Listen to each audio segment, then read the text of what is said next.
Welcome to Acera's pre-retirement seminar. In this seminar, I'm going to tell you all the things you might want to know in the 3 years leading up to retirement, or maybe the 3 months or 3 weeks leading up to it, because you're going to retire soon and you probably have some questions. Questions like, what do I need to know? What do I need to do? So I'm going to answer those questions for you during this presentation. I've organized the presentation into the form of this checklist. So we're going to go through the checklist during the presentation. I'm going to help you understand your Acera membership, and we'll talk about your contributions to Acera. I'll show you a retirement timeline, and we'll talk about your tier. I'm going to also help you estimate your retirement benefit.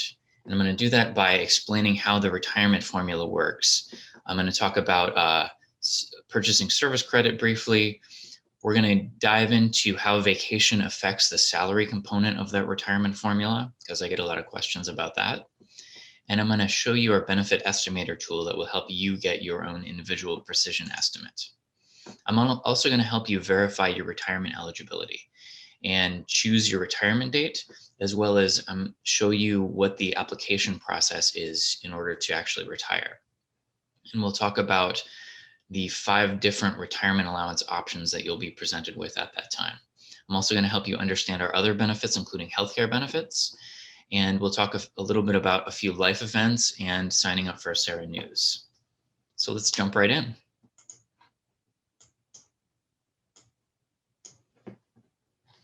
First item on the checklist, understanding your Acera membership. Who is Acera? Acera, in one sense, is the Alameda County Employees Retirement Association, so it's this acronym. But in another sense, it's made up of people. So at Acera, there's about 95 of us that work at Acera, and what we do, our entire job, is to provide retirement, disability, and death benefits to our members. So that's you. You are members of Acera, so you're also part of Acera.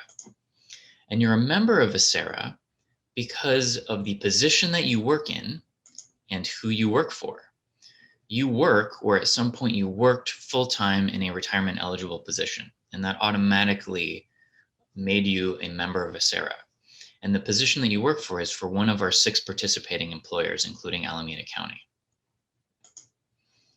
As an Acera member, you contribute to Acera's fund. So every time you receive your paycheck, part of your paycheck comes out of your check and goes into Acera's fund. That's known as your employee contribution. Additionally, whenever that happens, your employer is also contributing to Acera's fund on your behalf. They're making an employer contribution.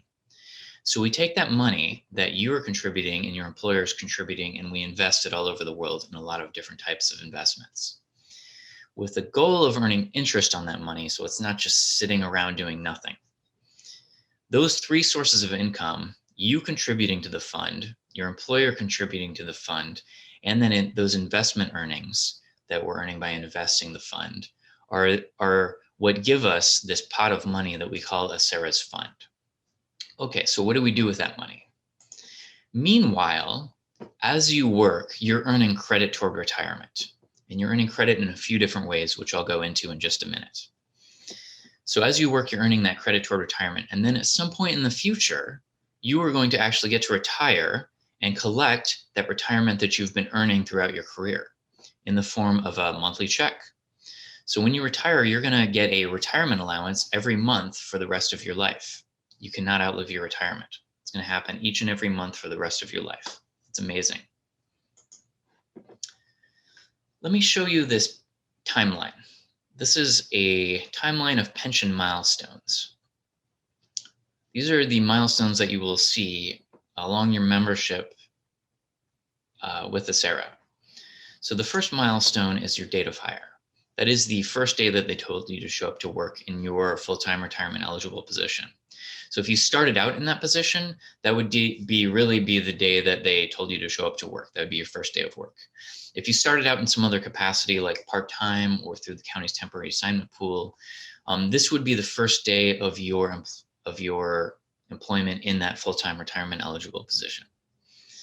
2 weeks goes by. The first day of your second pay period, that is your date of entry into Acera. And that is the day that is the beginning of your SARA membership, and that's the day when you start earning that credit toward retirement. 5 years goes by, assuming you work full-time for those 5 years. After you have 5 years of service credit in the SARA retirement system, you're considered vested in the system. And vesting just means guaranteed. So when you're vested in the system, you're guaranteed the guaranteed benefits, the vested benefits. So people throw around the word vesting and guaranteed, it means kind of the same thing.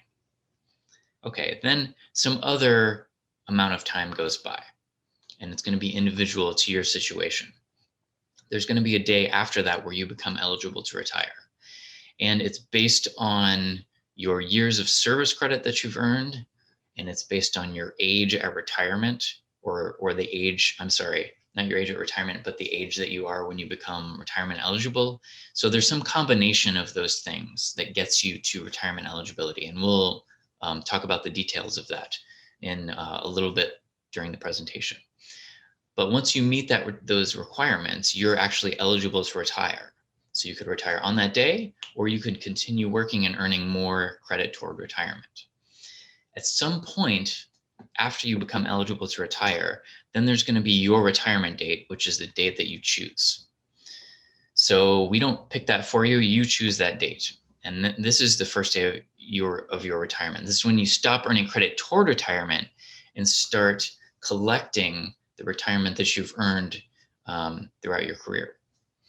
Okay, now there's a couple more milestones on here. You're going to collect your retirement allowance, like I said, every month for the rest of your life up until your death. That's when your retirement payments stop. Now, the next milestone is on here because depending on which retirement option you choose at the time of retirement, there are some provisions for you to leave a continuing payment after your death to one or more beneficiaries. And in most cases, that could continue for the rest of your beneficiary's life. And so those payments would continue until your beneficiary's death. So those are the pension milestones. Okay. At this point, I want to introduce you to the worksheet that I created for you. And let me show you where to actually get that worksheet. So let me switch my sharing here. We're going to go to asera.org.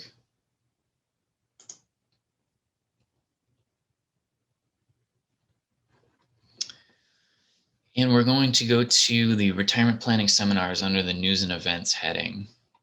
And if you scroll down here and go under the pre-retirement webinar, there is a link to this pre-retirement seminar worksheet. So it's a PDF. This is your takeaway from this seminar. So you have the seminar handout, which is over here. So you can grab that as well. That's a PDF. But that's kind of general. This is your individual takeaway from the seminar. So as we go along, if you want to, you can fill out this pre-retirement, this retirement planning worksheet with the various numbers that we discover together throughout the seminar.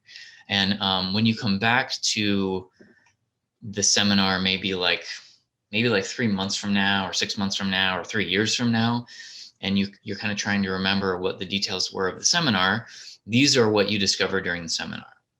So regarding your career timeline, your tier, getting an estimate for your retirement, and so on and so forth.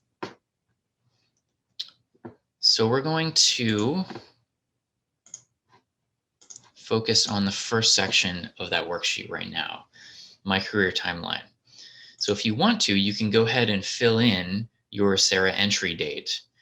Now that we've learned that it's the first day of your second full-time pay period. So it's like 2 weeks after your date of hire. Now, I've written up here that these can be approximate dates. So if this was like 20 years ago, you don't remember what the exact date was, don't worry about it. You could just get approximately here. Like if you know it was November of 2002, you could put that in here. Okay. Also, at this point, if you happen to know, like if you happen to already be focusing on a projected retirement date, you could put that in here as well. You may want to pencil it in because you might learn something during the seminar that makes you want to adjust that slightly. Okay, really quickly about a couple more things about vesting. I said that it comes with 5 years of service credit. That includes reciprocal service credit. So if you're one of those people that has reciprocity with a different retirement system, where you've done some work for a different public agency in California and you've linked the systems together, the 5 years combined between all of the systems gets you over that 5-year mark for being considered vested. Additionally, the guarantee of the vesting is guaranteed by state law.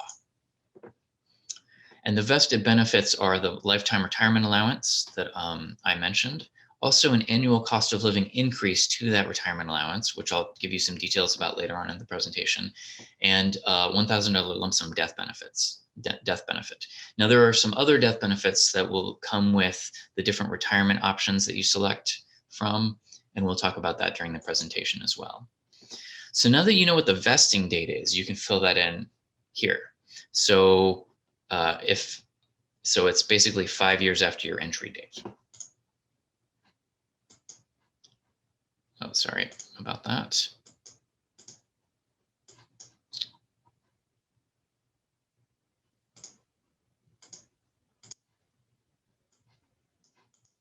Okay. So I have a question here.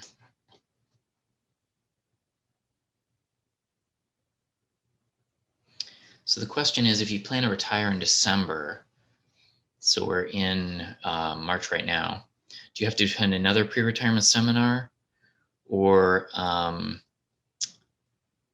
many months do we have to allow for processing? So you can attend another pre-retirement seminar if you like, or you could just go back and watch this video if you want to. Regarding how many months ahead of time you have to contact us, we'll go into that during the retirement process discussion. Okay. So let me talk about your tier. You are in one of these tiers. So you have an ESERA tier, and you're going to find your tier based on your date of entry into ESERA, and it's going to be on one of these timelines. So first of all, if you're a safety members are sheriff's deputies and probation officers and perhaps other sworn officers. So you would be looking at this timeline here. Everyone else is considered a general member who is not a safety member. Now, employees who work for the Housing Authority or Livermore Area Recreation and Parks District who are general members, you would look at these two timelines. Okay, so now you know what timeline to look at. You're going to find your tier based on your date of entry. And so for example, if you're a general member and you entered ESERA, your date of entry into ESERA is prior to July 1st, 1983, that would put you in tier 1. If your date of entry is July 1st, 1983, all the way up to December 31st, 2012, that would put you in tier 2. If your date of entry is January 1st, 2013 and beyond, that would put you in tier 4, and that goes for all of the different timelines. So that's how the timelines work. If you don't happen to remember your exact date of entry, if you want to know what your exact date of entry is, you can log into your account on our website and it will tell you your exact date of entry. One more thing I want to point out for the safety members is if you entered ESERA October 17th, 2010, all the way up to December 31st, 2013, you may either be in tier 2C or tier 2D, and it depends on what selection you made within 45 days of starting your safety membership. And so you would need to, if you don't know which one you are in, you would need to log into your account to determine that. Okay, now that you know what tier you're in, you can go ahead and mark that on your worksheet.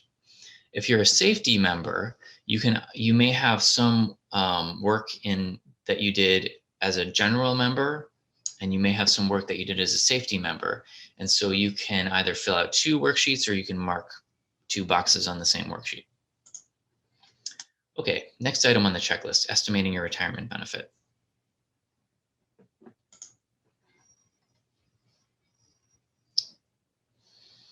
Okay, let me help you understand first, when you go to retire, how we're going to calculate your retirement allowance. And this is going to help you get an idea of an estimate of what your retirement allowance is going to be.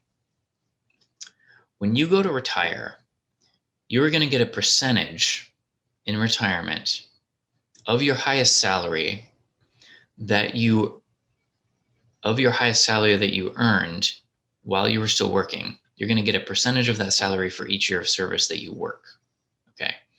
So let's say that the percentage of your highest salary that you're going to get is 2%, just to do an example.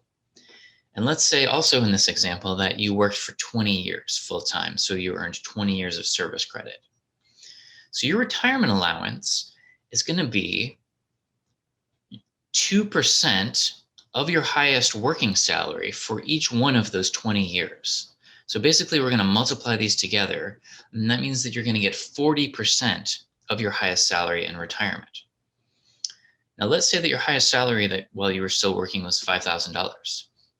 Well, you're going to get 40% of that in this example, which is going to be $2,000. This is going to be your monthly retirement allowance for life. So you were earning $5,000 a month while you were working, and you're getting 40% of that as your retirement allowance. So that would be $2,000 a month. So that's kind of basically how that works. Let me give you a few more details about that. Let's talk about the age factor component of the formula first. So for you, it may not be exactly 2%. It's going to be some different percentage of your salary that you're going to get for each year of service. And it's going to be based on how old you are when you retire. So this is a sample age factor percentage chart that has a lot of those percentages in it.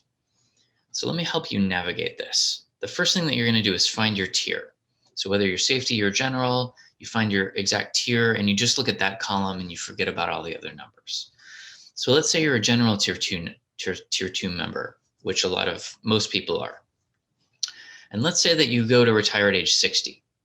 So when you actually go to retire and we need to calculate the formula for you, we're going to have to find the percentage of your salary that you're going to get for each year of service. We're going to have to find the factor in the formula for you to calculate the formula. So we're going to come over to the chart. We're going to go to tier 2 general. We're going to come down to age 60, and we're going to see that it's 1.92%. That is the percentage of your salary that you're going to get for each year of service. Now, you may notice a few things about this chart. One of them is that the percentages get larger the older you are when you retire, but they only get larger up to a certain point. There is a maximum age and a maximum percentage that you can get for each one of the tiers, and that's represented by the blue box. So for example, for tier 2, the maximum percentage you could get is 2.43% at age 65, if you retire at age 65. Now, if you retire older than that, you're going to get the maximum age factor percentage for your tier. So if you were a general tier 2 member retiring at age 66 or 67 or 77, you would still get the 2.43% in the formula for you. And you can see what each one of the maximum age factor percentages for each of the tiers is. Another thing you might notice about the chart is that I skipped a bunch of the ages. And that's because there's so many different increments of age factor increases that they don't all fit on the slide. And that's because the percentages increase every 3 months. So every quarter year that you get older based on your birthday, you go up 1 notch in this age factor chart. There's a slightly higher increment. And if you want to see what all of those different increments are, you can find that out on our website. If you search for age factor percentages, or if you just go to acera.org/age. And when I say it's based on your birthday, to give you an example, if your birthday is January 15th, 3 months after your birthday is April 15th. So you go up 1 notch in the chart if you don't retire yet. 3 months after that is July 15th. You go up another notch. Then October 15th, once you pass that date, you get another incremental age factor increase percentage, and then back to your birthday. So every time you pass one of those days and you don't retire, then you would go up a notch in this chart. Okay. So that's how the age factor percentages work. Now, the second item in the retirement formula is years of service credit. So let me talk about that. You start earning service credit when you enter Acera, and you're going to earn service credit all the way up until you stop working. For a lot of people, that's going to be all the way up to your last day of work before your retirement date. You're going to keep earning service credit. But some people are actually going to stop working and not retire yet and become what we call a deferred member, where you're maintaining your Acera membership, but you're deferring your retirement to a later date. And in that case, you would have an additional milestone here, which would say basically your termination date from when you stopped working. And so you would earn retirement between your date of entry and your termination date. Okay, if you go right into retirement, though, you're going to earn service credit right up until you retire. You earn service credit while you work. You also earn service credit during your earned leave times while you're out on that leave. So if you're out on your earned vacation or sick leave, management leave, comp time, holidays, floating holidays, you're earning service credit during those leave times. So those don't count against you in terms of earning service credit. Now, you do not earn service credit during these times. If you're on leave without pay, you're not earning service credit. If you purchase additional vacation on top of your earned vacation, while you're out on that purchased vacation, you're not earning service credit. Also, if you sell your earned vacation back to your employer for cash, you're not going to get service credit for that sold vacation because you're not going to go out on that vacation since you sold it. However, you may get salary credit for it in the salary component of the formula, which we'll go into when we go to the next topic. You also do not earn service credit during overtime, on-call time, or standby time. Okay, now there are some types of time that you didn't earn service credit for that are available for you to purchase back so that you can get the service credit that you kind of didn't earn for that time. So some examples of that are any part-time work that you did before your full-time retirement eligible position. And this is just like plain old part-time work, not for under contract or for a temporary agency. That's purchasable. Or if you worked in the county's temporary assignment pool, or if you did some project work before your full-time retirement eligible position, those types of time are purchasable. The days prior to entry, which is the 2 weeks between your date of hire and your date of entry into a SARA, is purchasable. Unpaid leave, like unpaid medical leave, disability leave, or military leave during your membership, when you return from that leave, that becomes purchasable. Redeposits of prior memberships, where you used to work here, and whenever you left your job here, you took a refund of your retirement contributions, and now you're back and you want to redeposit that money to get your service credit back, you can do that. Also, if you used to work for another public agency in California and you want to buy that time as a SARA service credit, that's usually purchasable. So I'm not going to take a deep dive into purchasing service credit in this seminar. We do that in the new employee / mid-career seminar, and we have videos out on our website where we dive into that. Also, we go into detail about that on our service credit page and the service credit purchase page. So if you go to SARA.org/purchase, there's a lot more details about purchasing service credit there. I do have a quick question about that, which is that you lost service time when you went on maternity leave. You may have lost some service time because if you were out, if you went out on maternity leave, you might have been going through your leave balances. So you might have been using your sick leave. And like I said, if you're using your sick leave balances, and maybe you're using your vacation leave balances too, while you're using those leave balances, you're already earning service credit. So you didn't lose any time. Now, maybe you ran out of those balances while you were out on maternity leave, and then you were just out on unpaid medical leave. Then that becomes purchasable once you return from that leave, the time that you didn't earn credit for. So that would be considered purchasable. And like I said, there's details about how to make that service credit purchase out on our purchase page on our website.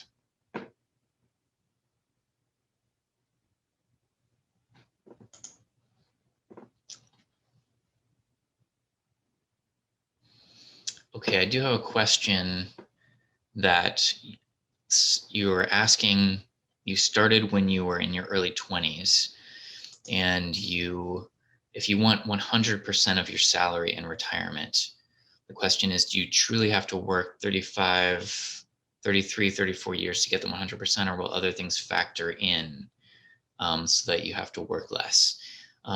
Really, there are going to be the three things that will factor in. Well, the two things that are going to factor in whether you're going to get your full salary is your years of service credit and your age factor percentage at the time. When I start to talk about getting projections of your salary, I'm sorry, getting projections of your retirement allowance, let me come back to that. And then I have a question here. Can you trade floating vacation time for purchasing vacation? Can you trade floating vacation for purchasing vacation back? I'm not sure what you mean by floating vacation time. So maybe you can clarify that question.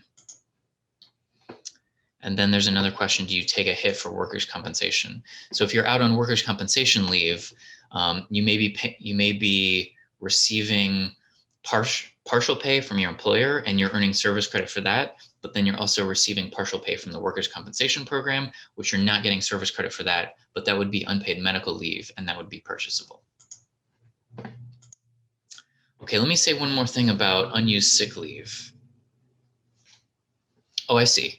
Okay, trading floating holidays for vacation time to buy back time. Okay, so you have floating holidays. Floating holidays are use it or lose it. So you can't really trade them for anything per se. You just need to use them before you stop working or else they disappear. So if you're talking about like if you need to take a vacation and which leave balances should you use, you should go ahead and use the floating holidays up and save the vacation for maybe selling it and we'll talk about that during the salary component. So that's kind of an answer to that. So one more thing about service credit is what happens to your unused sick leave. If you go straight from active work into retirement, we will convert your unused sick leave into service credit. So when I say that you're going straight from active work into retirement, that means that your last day on payroll is the day before your first day of retirement. So in this example, if this Friday, the 24th, is your last day on payroll, even if you're on leave that day, it's fine. If you're on vacation leave, sick leave, whatever, that's fine.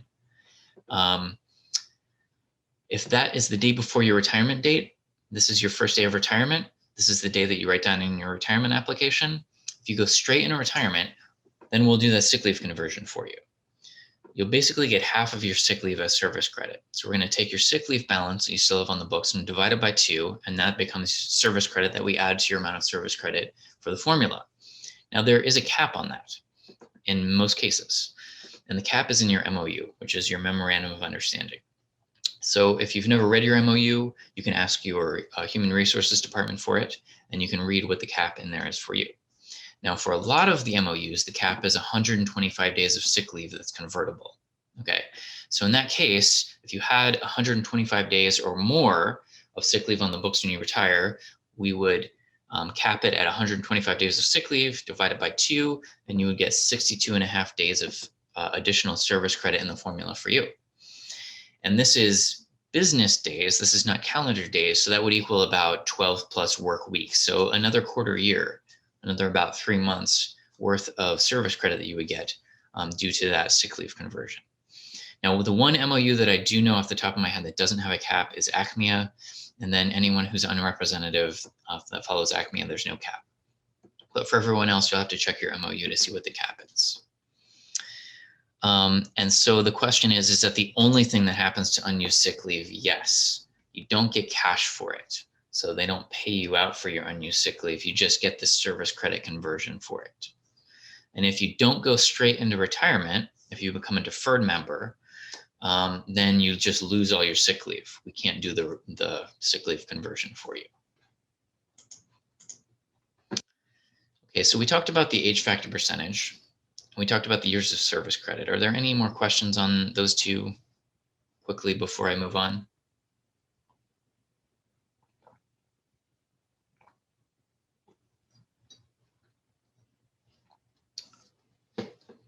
What happens to excess C/sick leave? I'm not sure I understand the question. Is it a different type of sick leave?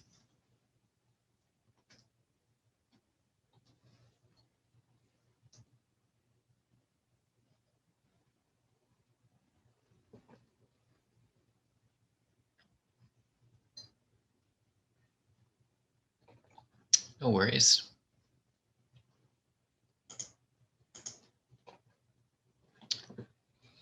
The sick leave is based on, well, your sick leave is, so there's a question, is sick leave based on days or hours?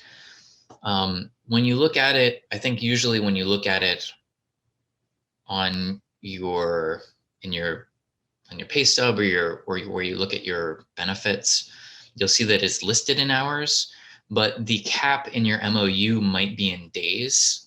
And so the way to convert between those two is simply to take the days in the cap and divide by the amount of hours you work per day. So if you're an 8-hour employee or a 7.5-hour employee, you would divide by that, and that would give you the amount in hours.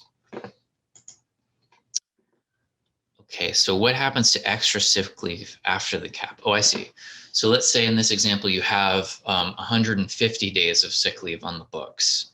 And in your MOU, it states that the cap is 125 days of sick leave that is convertible to service credit. Well, you would just lose the other 25 days. So that's just what your particular bargaining unit negotiated.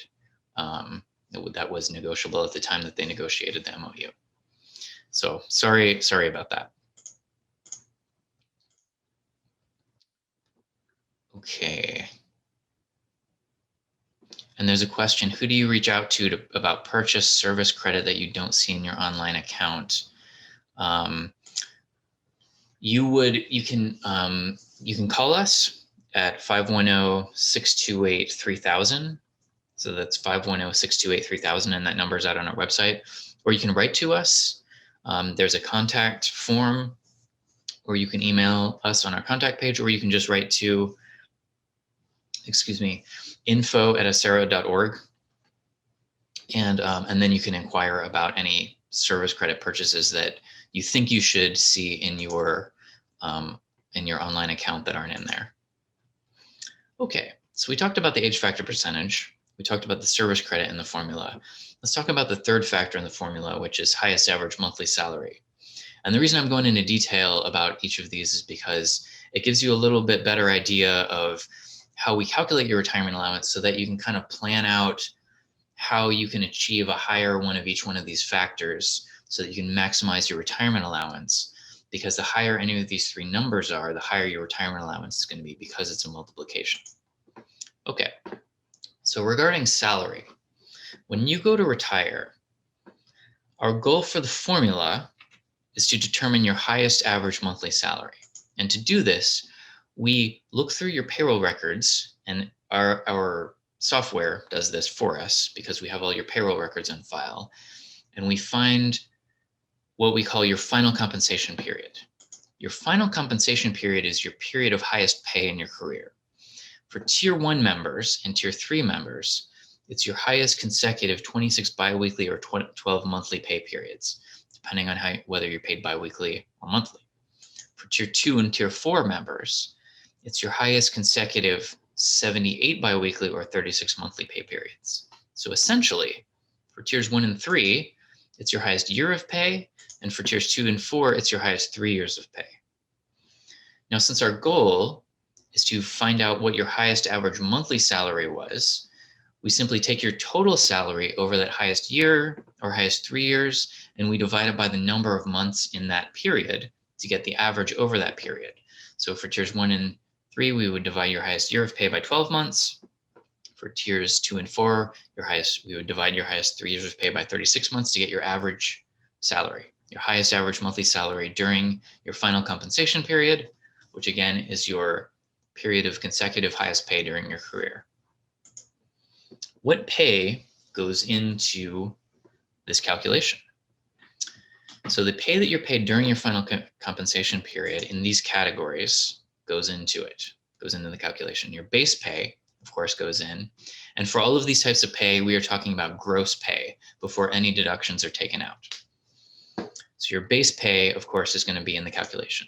Now, some people have other pay codes. These are sometimes known as footnotes, and they're usually other types of pay based on skills and education. Now, there are like 1,000 different pay codes, so I can't tell you off the top of my head whether your pay code is going to be included as pay for the purposes of calculating your retirement. But you can figure it out yourself by going to our pay codes page on our site, acera.org/paycodes, or you can just search for pay codes in the search blank.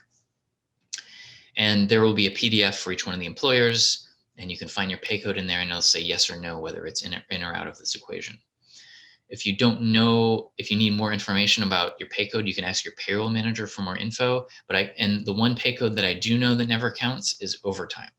Overtime never counts toward your salary for your retirement.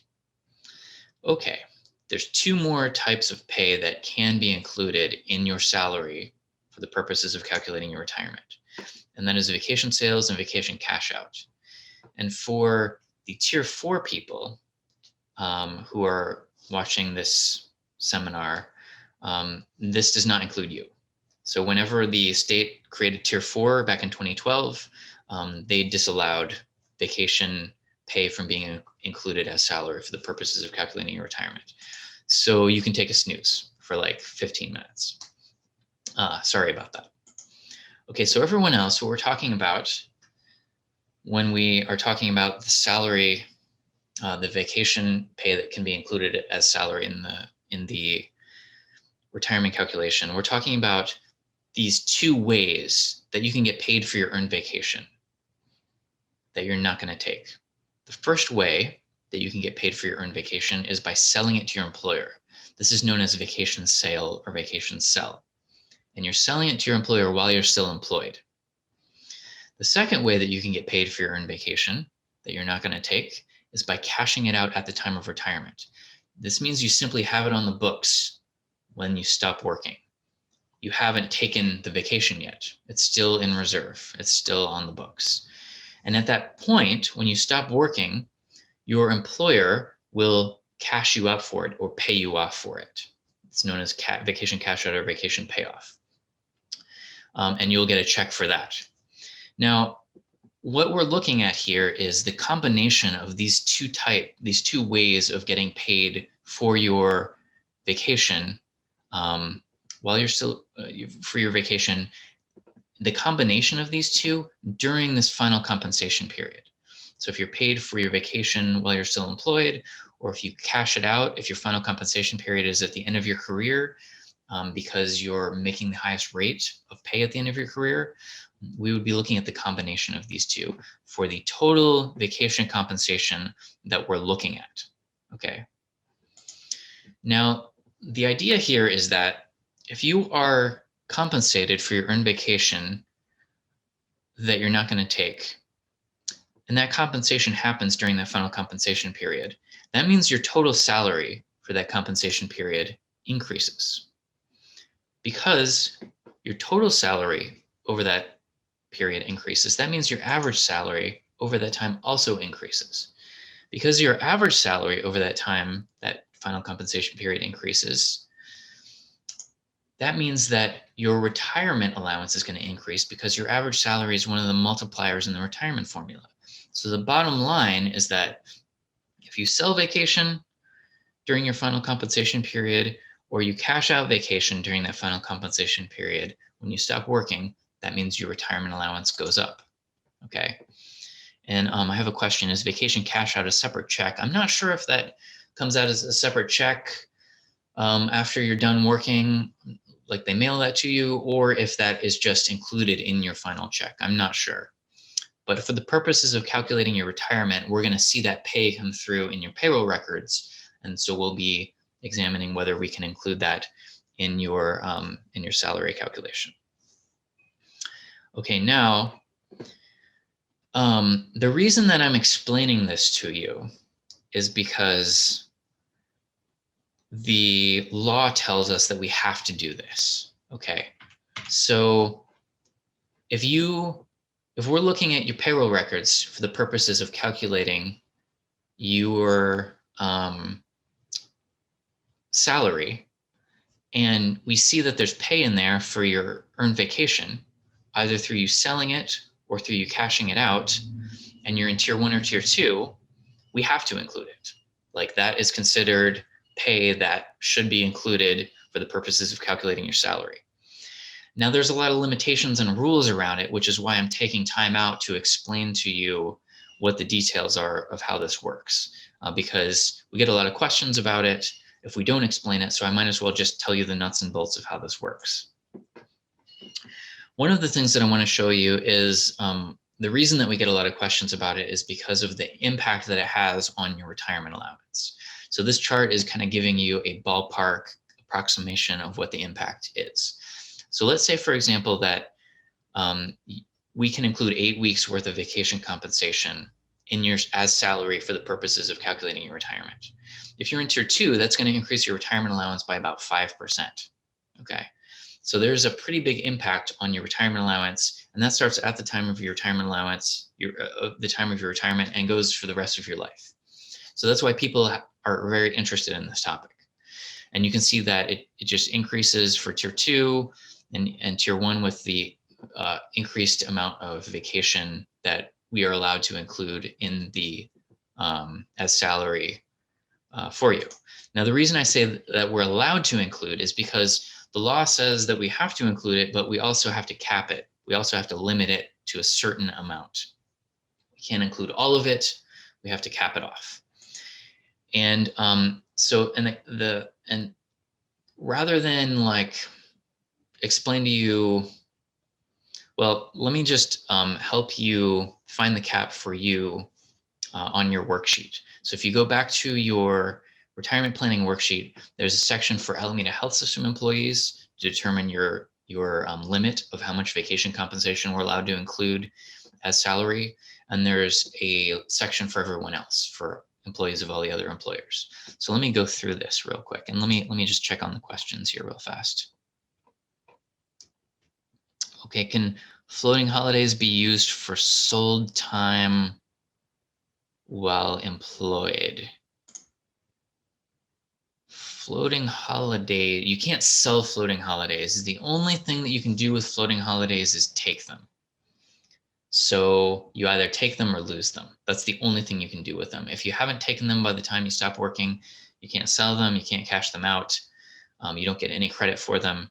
The only thing that happens when you take a floating holiday that you can do with a floating holiday is take it, and then you would get the service credit while you're out on that floating holiday.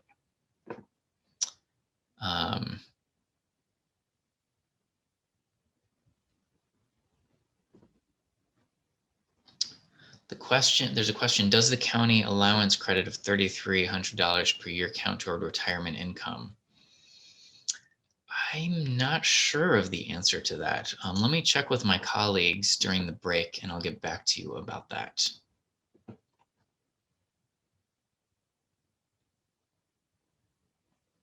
And somebody's asking, can you explain used, cash out, and sale of vacation? Okay, so go back to this slide. When you use a vacation, let's say that you have 10 weeks of vacation on the books. When you use vacation, that's when you take a vacation. So you're still working, and you tell your employer, I just need to fly down to Barbados for 2 weeks, and that's what I'm going to do. So can I have that time off? And they say, okay. So you take your vacation, you come back, on your timesheet, you mark your earned vacation, the code for your earned vacation. And so that is taking your earned vacation. And then the next time you look at how much vacation you have on the books, you have 8 weeks instead of 10. So that's using vacation. Now selling vacation is different. Selling vacation, let's say again that you have 10 weeks of vacation on the books. Selling vacation is when you go to your employer and you say, I'm not going to take a vacation, but I need some extra cash. And so what I'm going to do, I would like to sell 2 weeks of my vacation back to you for extra cash. And they'll say, okay, I'm not sure what the process is. Maybe they make you fill out a form, or maybe you can just tell your payroll clerk that you are selling 2 weeks of vacation. But you do it, and the next paycheck, you see 2 extra weeks of pay in there. And then when you look at how much vacation you have on the books, it's 2 weeks less. So it goes down from 10 to 8 in this example. Cashing out vacation is when you're ready to quit your job, you send in your letter of resignation to resign, your resignation day passes, and then you still had 10 weeks of vacation left over on the books that you didn't take. So your employer, when they're giving you your final paycheck, they're going to see that and they're going to go, okay, we got to cash you out for that 10 weeks. So you'll get 10 weeks, you'll get a check for 10 weeks of pay. And I'm not sure if it's a separate check or if it comes through in your final paycheck. So that's the difference between those three things. Okay, so regarding the limit of how much of this vacation compensation we're allowed to include in the salary calculation, let me do Alameda Health System employees first. So on your worksheet, you're going to see this section. And what you need to know is how much vacation you earn per pay period. And your vacation code is PTO, paid time off. So it's like a combination of vacation and sick leave. So you take your PTO that you earn per pay period and you put it in this field here. In this example, it's you earn 6.7692 hours of PTO per pay period. Now, what you do for tier one, if you're a tier one member, is you multiply it by 26, and that gives you your limit in hours. So we would be allowed to include up to 176 hours worth of vacation compensation as salary in your salary calculation if you were compensated for 176 hours of vacation that you didn't take. For tier two, you take this number and you multiply it by 52. And that gives you your limit in hours. So in this example, it's 352 hours. So essentially, for tier one, it's a year's worth of PTO. And for tier two, it's 2 years worth of PTO. And that's your limit. If you get paid for more PTO than that, then we can only include this amount as salary in your salary calculation. That's how it works for Alameda Health System. For everyone else, everyone who works for Alameda County and the other employers, what you're going to do is go to this section on your worksheet, and you're going to need these two numbers. You're going to need the amount of, in the earned category, this is the amount of vacation that you earn per year, and it's measured in weeks. So you put that in here. Let's say that you earn 5 weeks of vacation per year. You would put 5 in this field here. The second number that you need to know is your payable number. This is the amount of vacation that you're allowed to sell per year. This is somewhere in your employer's rule book. Okay, maybe it's in the policies or the rules somewhere. They have a limitation on how much you can sell per year. Sometimes it's even different between line staff and managers. Okay, so let's say in this example, you're allowed to sell 2 weeks of vacation per year if you wanted to. What you do is you take those two numbers and you look at this chart on the next slide. So you take your earned number and you come down in this column and you find where your earned number is. In this example, it's 5. You earn 5 weeks of vacation per year.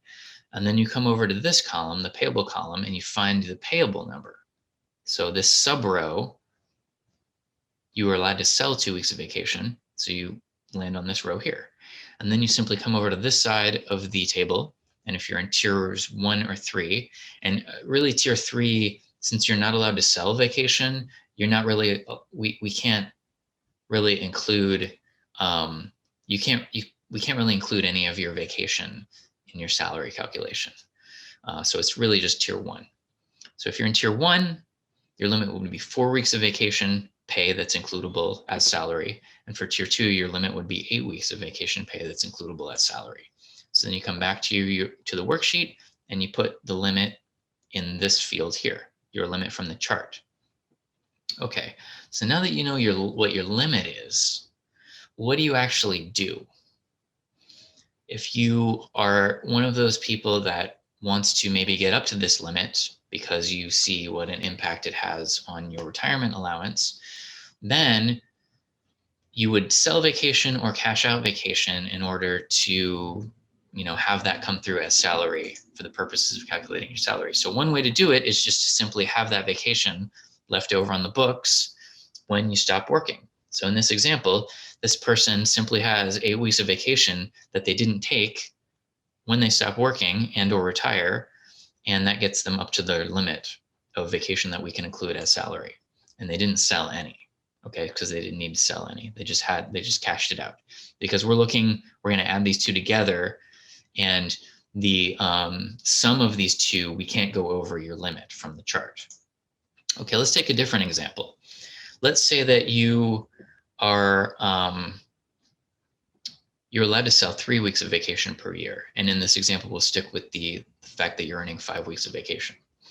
Now, in this example, your limit is going to be higher from the chart. It's actually going to be 12 weeks worth of vacation compensation that we can include as salary when we're calculating your salary. Now, your employer has an additional limitation on you. And the limitation is that they will not cash you out for more than 2 times your accrual rate of vacation. So this is their rule for limiting you. In this example, you earn 5 weeks of vacation per year. You multiply that by 2, that's 10 weeks of vacation. If you have more than 10 weeks of vacation on the books when you stop working and or retire, anything above 10 weeks is going to disappear. It's going to go poof. And you're not going to get salary credit for it. You're not going to get any money for it. You're not going to get service credit for it. You're going to get nothing. Okay. So because of that, if you're one of those people that's trying to get up to your particular limit based on your 2 numbers in your situation, you would need to sell additional vacation on top of what you cash out in order to get up to the limit. So in this example, this person is cashing out 10 weeks of vacation, which is up to the limit of 2 times their accrual rate. And then they need to sell 2 additional weeks of vacation in order to get up to that limit from the chart.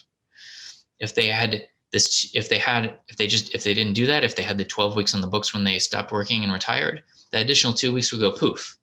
And they would only be able to cash out the 10 weeks, and we would only be able to include 10 weeks worth of the salary as in their calculation.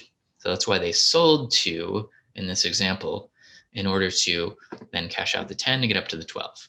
Now, going back a slide, this person doesn't need to sell any vacation because they're still limited by their employer's rule of not being able to cash out more than 2 times their accrual rate, which is 10.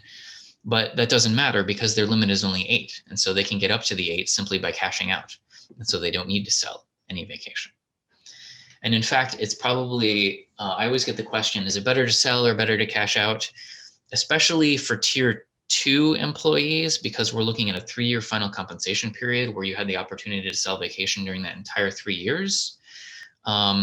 It's better to cash out usually because you make slightly more money for the vacation that you cash out at the end of your career, usually because of cost of living increases and raises, you get paid more.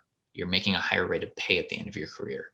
And so you get more cash for the vacation that you cash out rather than the vacation that you sold 3 years ago during the beginning of the final compensation period. But then I always get the question, well, what happens if I already sold a bunch of vacation? A lot of people just sell vacation for whatever reason. Okay. What if you already sold a bunch of vacation? What do you do? Well, you kind of have 2 options. Option number 1 is to cash out the difference. So in this example, sticking with, it's a tier 2 example, and you earn 5 weeks of vacation and you're allowed to sell 3. And your limit is 12. Let's say that you already sold 6 weeks of vacation during that final compensation period. And just as a side note, for all of these examples, we are assuming that you're making your highest rate of pay at the end of your career. So your final compensation period is at the end of your career. But it doesn't necessarily have to be at the end of your career. If you're making a higher rate of pay earlier, then your final compensation period would shift to an earlier time. And we actually probably wouldn't be looking at any vacation cash out because it wouldn't be included in the final compensation period. Okay, anyway, so back to the example. What if you already sold a bunch of vacation? Let's say that you sold 6 weeks of vacation during that 3 years before you retire. Well, your first option would be to cash out the difference if you're trying to get up to this 12. So you sold 6, you're trying to get up to the 12, so you just have to cash out an additional 6 to get up to the 12. Okay, option number 2 is you can cash out more. So rather than cashing out up just the 6, you can cash out more than the 6, and that's fine. What's going to happen is that we're still going to limit you to 12 weeks of vacation compensation includable as salary. But you got paid for 16 weeks because you sold 6 while you were still employed and you cashed out 10. Okay. You get to keep all the cash for all these 16 weeks of your vacation. You earned it. This is your earned vacation.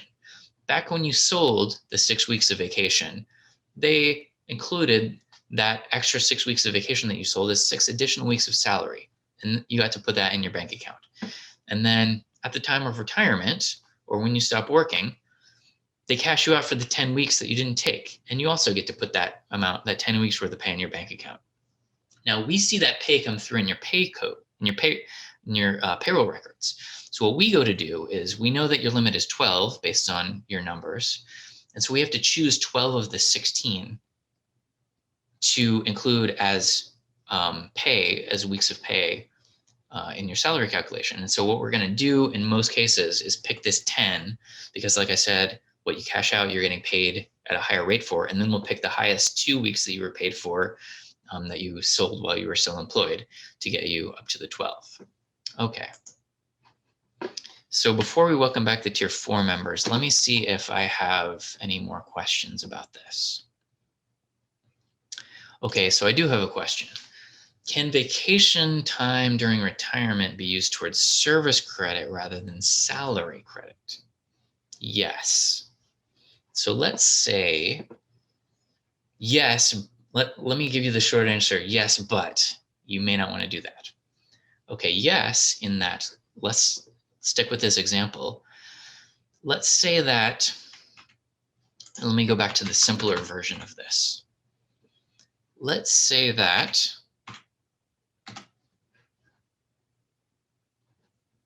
you have 10 weeks of vacation left over on the books, and you're about to retire.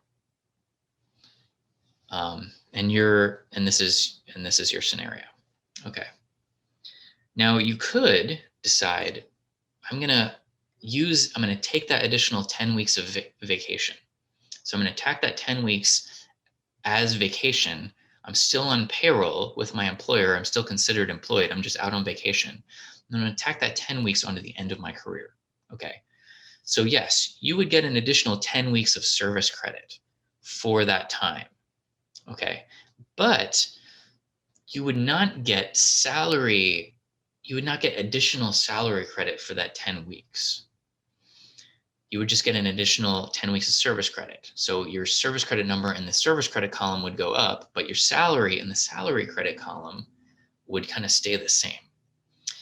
Now, taking a different example in this same scenario, let's say that you don't do that. Let's say that you have your retirement day not 10 weeks out, but right now. And then you get cashed out for that 10 weeks. And that, and so you get basically vacation pay, you get salary credit for that 10 weeks worth of vacation by cashing it out.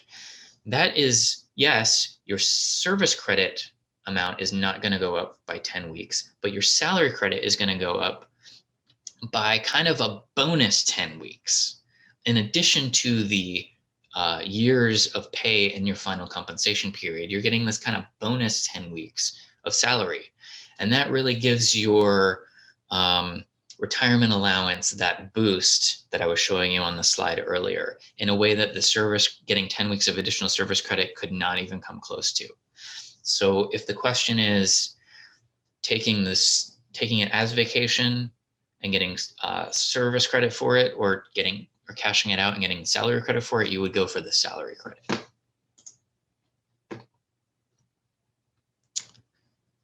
And let's see, for Tier 1, do you look at accrued vacation per pay period?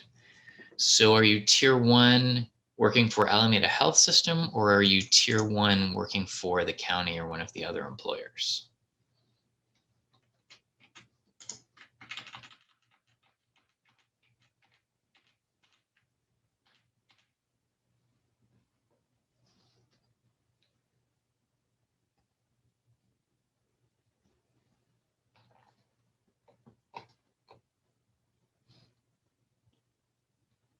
Okay, so you're a Tier 2 general member. And the question is, do you look at accrued vacation per pay period?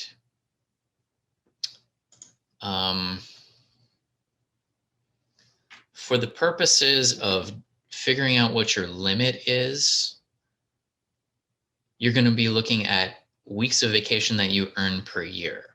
And so you could do that by taking how much you earn per pay period and multiplying it by 26 annual pay periods.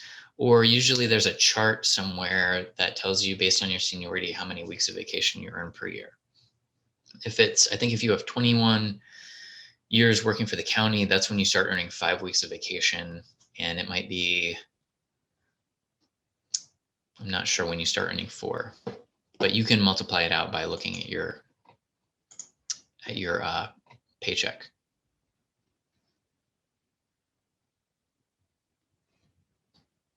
Okay, and the question is, so you just need to make sure you have the max vacation on the books when you retire to take full advantage of the credits.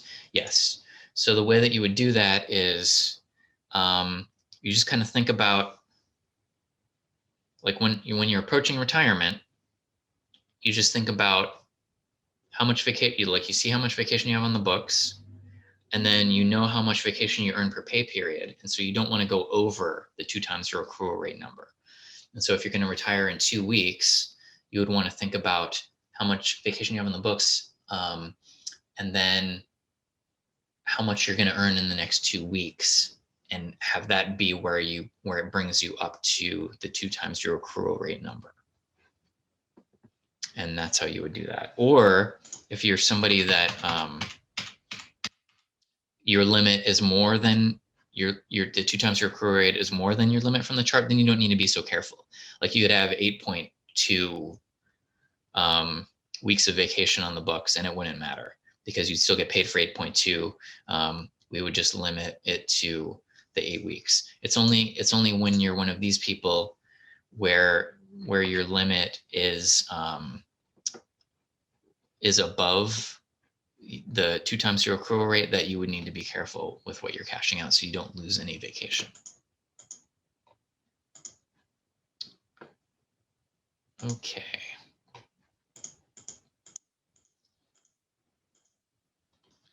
Okay, tier 4, actually, hang on.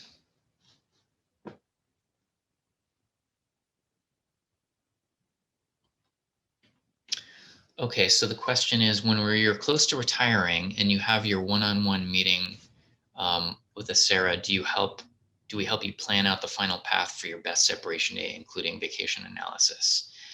Sort of. I mean, we will help you plan out the final part of that path, but you're going to have that meeting within the 90 days before your retirement date.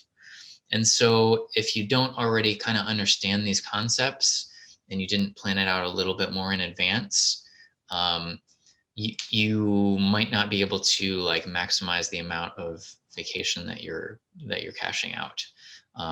So that's why we say it's good to attend this seminar kind of like 3 years in advance for the tier 2 members, just because of that vacation component. But if you want to ask more questions about getting on that trajectory, go ahead and stick around after this seminar, and I can help you through that. Additionally, if you want to call into our call center at any time, they can help you get on that trajectory as well. And that number is 510-628-3000. Okay, welcome back to your 4 members. You are welcome. Okay, so let's talk really quickly about these benefit limits on your monthly payments. A lot of these don't apply to most people. The one that kind of sort of applies to everyone, but sort of doesn't, is this first one. This limitation is that it's basically trying to prevent you from making more in retirement than you were making as a working employee. So your retirement allowance is capped at 100% of your highest average monthly salary.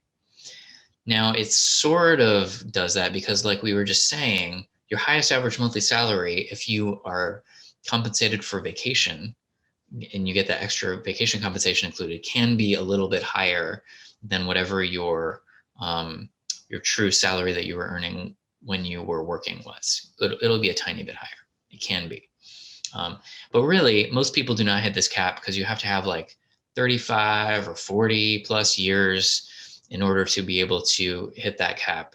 And the average amount of service credit our members retire with is 20 years. And so you're not going to hit that 100% cap in most cases. Okay, now the limitations for B and C are for people who have really high salaries. So I'm not going to go into detail about that, but if you have high salaries, you may want to check out those bullet points. And then for tier 4 members, your annual salary is capped at a certain dollar amount each year. And when you go to retire, we cannot use more than that annual salary as salary for the purposes of calculating your retirement. So for example, if you are a general member and you made more than $130,000 in the next year, once you hit $126,291, we're going to stop taking out retirement contributions from anything you make above that. Because when we go to calculate your retirement, we're going to have to cap your calculation at this this Social Security wage index limit cap. So if you have one of these kind of higher salaries, then there's kind of a limitation regarding how much of the salary we can include as your highest average monthly salary. Okay, let's see. Now I'm going to show you 2 ways to estimate your individual retirement allowance. The first way I'm going to show you is the ballpark estimate way. And the second way I'm going to show you is the precision estimate way. So on your worksheet, you'll see this estimating my retirement section. And this kind of walks you through getting a ballpark estimate, but you don't really have to do it on the worksheet. So what you're going to do is think about your retirement scenario and what age you're going to be when you retire. So in this example, let's say I'm retiring at age 58. And let's also say that in this scenario, I think about how many years of service credit I will have in this scenario. And let's say it's 29. So I'm going to take these 2 numbers and I'm going to go out to one of the ballpark salary percentage charts. And I'm going to find the one for my tier. So I'm going to go to our website, and you can either go to this address here, acera.org/ballpark, and it'll shortcut you over to that, or you can just go out to the website and I'll show you where it's at.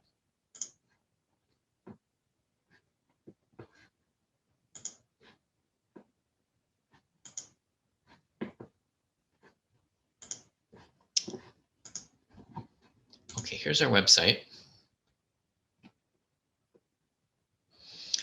And if you go under members and planning your future retirement income, this is one of the places on our website where these numbers are. And you go under option number 1, there are these buttons here, and you click on the button for your tier. I'm going to click on tier 2A. And in that example I gave you, I'm going to retire at age 58 with 29 years of service. So I'm going to find where those 2 places intersect, those 2 numbers intersect. This column is years, the y-axis is years of service credit, the x-axis is age at retirement. So I'm going to retire with 29 years of service credit, age 58. I'm going to get 50.03% of my salary in retirement. So to answer that question I had earlier about if you want to get 100% of your retirement, one of the ways that you can kind of do a quick ballpark estimate of how to target getting 100% of your retirement is to use this chart. And you can come down to the bottom of the chart, the bottom corner of the chart, and you can kind of see where you can achieve 100%. For tier 2, you have to have at least 42 years of service credit and be at least age 65 plus. So that's why I was saying it's kind of hard to hit that limit of getting 100% of your salary in retirement, because you got to work a long time and be of a certain age. So I hope that answers your question. Let me know if it doesn't. Okay, but in this example I was giving you, I'm getting 50% of my salary in retirement because I'm retiring at age 58 with 29 years of service credit. So if I go back to the worksheet and I go ahead and put in that percentage here, all I need to do is multiply that by my monthly salary to get my ballpark estimate. And for this, because it's a ballpark estimate, you can just kind of think about how much money you make per month. And so you can kind of put that in here. If you want to get more precise with it, you can find a more precision highest average monthly salary estimate in your online account in the benefit estimator, and you can put that in here. But if you're going to do the benefit estimator, if you're already in there, you might as well just do the precision estimate. Okay, so that's kind of how that works. This just gives you the percent of your salary, ballpark percent of your salary that you're going to get in retirement. Okay, with this section on your worksheet, this is how you get a precision estimate with our online benefit estimator. So what you're going to do is you're going to think of a retirement scenario, your retirement scenario. If you don't have an exact one, you can just kind of think of one where you get close. Like if you know you're going to retire in 5 years, just think of a date 5 years from now. And really you need 2 dates. You have your projected retirement date and your projected separation date. Your separation date is your last day of work. Your projected retirement date is your first day of retirement, which has to be at least the day after your separation date. So if you're going to go straight into retirement, you just in your scenario pick 2 consecutive days for this. But not everybody retires immediately when they stop working. So if that's what your plan is, then there would be a gap between the separation date and the projected retirement date. Okay, so now that you have your 2 dates, what you're going to do is go out to our website, press the login button for your account, and you log into your account. If you haven't created an account, you should go ahead and create one, and you will find your pension data there waiting for you. Now, the first thing you're going to see is the account summary screen, which has a lot of the demographic data we have for you, including how much service credit you've earned, how much you've contributed to the retirement system, and you're going to click on Estimate a Benefit. On the benefit estimator screen, you're going to put in those 2 dates, separation date and projected retirement date, and hit calculate. And I'm just going to zoom in here so you can see it a little bit better. So you put in your retirement scenario, you hit calculate, and what it's going to do is give you a projection in this scenario of how much service credit you will have earned and what your highest average salary will be. You have the opportunity to override both of those numbers. So if you are in the middle of a service credit purchase contract where you're paying through payroll deductions, and so you just know you're going to purchase service credit, you could increase your amount of service credit in this blank. And the way that you do that is you add whatever additional service credit you think you're going to get to this number and put that new total in this field. You can also override your salary number if you want to. If you know you're going to get a big raise or you want to see the impact of cost of living increases over the next few years, you can do that. Okay, then there is this field here, hours of cash vacation compensation. If you're one of those people that wants to put in a number in here, you can, or you can leave it blank. If you want a nice conservative estimate, you can leave this blank. But if you are planning on being compensated for vacation during your final compensation period, that will be included in your salary calculation, and that's how you can learn what the impact of that is on your retirement allowance estimate. And in fact, what I'm going to do for you is tell you how to put numbers in this hours of cash vacation compensation field without overestimating, if you are interested in that. So there's this box on your worksheet that helps you do that.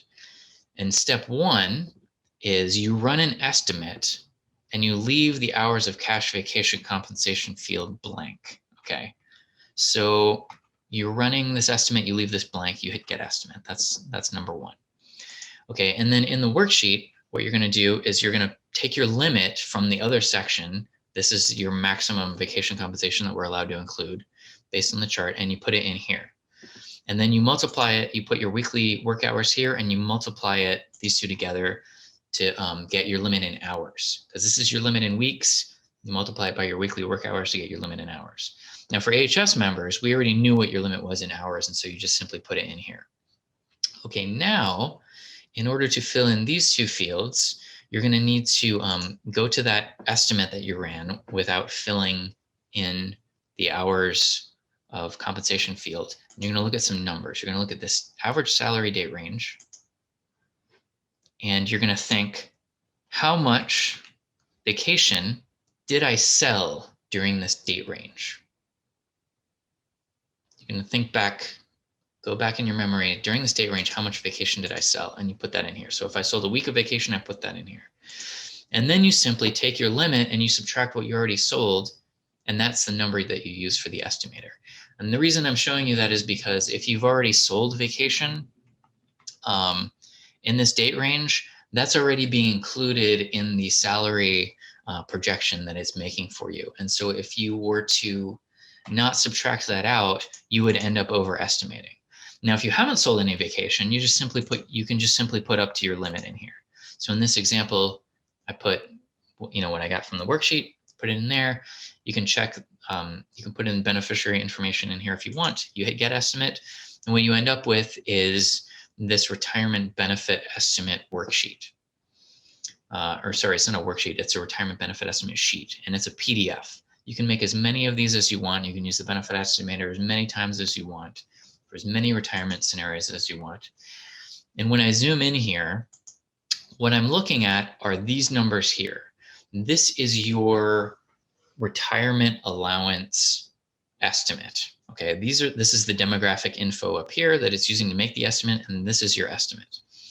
So for the purposes of right now, the unmodified option pays the most. It's the highest retirement allowance for you. So you can kind of just look at this number, but I'll go into these in more detail a little bit later. So this is your retirement allowance estimate. And I had the question earlier about why this can't mirror the Social Security Department estimate. And it's because for the Social Security estimate, they just kind of give you 3 ages. So you'll see when you do their Social Security estimate of what they're going to pay you, you'll see like 62, 65, and 67 or something like that. What we're doing here is allowing you to get down to an actual retirement date, so you can get it precise right down to your retirement date. And so that's why we just give you one number. And then we need to give you these additional numbers because there's the additional retirement options. But if you did want to mirror it, if you're looking at the Social Security's estimate and you're going to retire at age 62 and you're looking at that number, you could simply put in a scenario into the benefit estimator where you're retiring at age 62, and then it would mirror it. And I do have a question: selling vacation different than using vacation? Yes. When you sell vacation, you're getting cash for it from your employer, and you're not taking a vacation. When you're using vacation, what is happening is you're going out on a vacation and you're marking that as a vacation on your timesheet, and you're still getting your pay. It's just that you're going out on a vacation.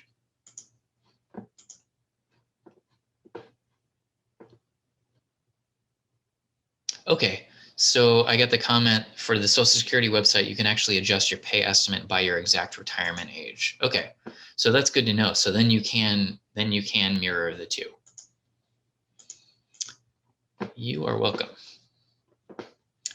Okay, so back to the worksheet. Now that you have gotten the precision estimate from the estimator, you can go ahead and put that in here now. I mean, the other thing that you could do is you could just take this, and if you print it out, you just staple it to the worksheet, or however you want to do it. But you can put that in right here right now. So that's your precision retirement estimate. Okay, there's one more way. I showed you 2 ways to estimate what your future retirement allowance is going to be from Acera. If you don't want to do either one of those ways, you can do this third way, which is submit a retirement estimate request to Acera, and we will do the calculation for you. But there's usually a wait for that because there's a queue, and the queue is based on how far out your retirement is. If your retirement is really soon, you got to go up in the queue. If your retirement is farther away, you kind of takes a little bit longer, but this could take some days or weeks for us to get back, because when you send that in, one of our retirement specialists is going to calculate that for you. But they're going to use the same software and the same math that our web member services system in your online account uses. And so you're going to get the same results. And that system is available 24/7, and you can make a retirement estimate within like 5 minutes. So I highly recommend just using the online benefit estimator. But you do have the option of submitting a request to us on our forms page. Okay.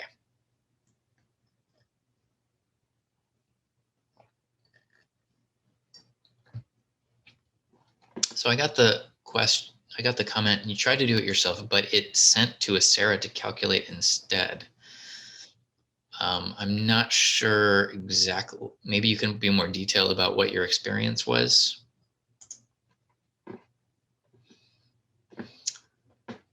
Okay, so verifying retirement eligibility, and go ahead and ask that question anytime.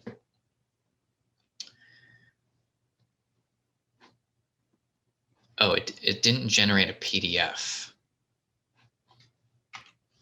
So you went here, you went through this and you hit get estimate and it didn't generate a PDF. Is that correct? Do you know what browser you were using? Were you using Internet Explorer?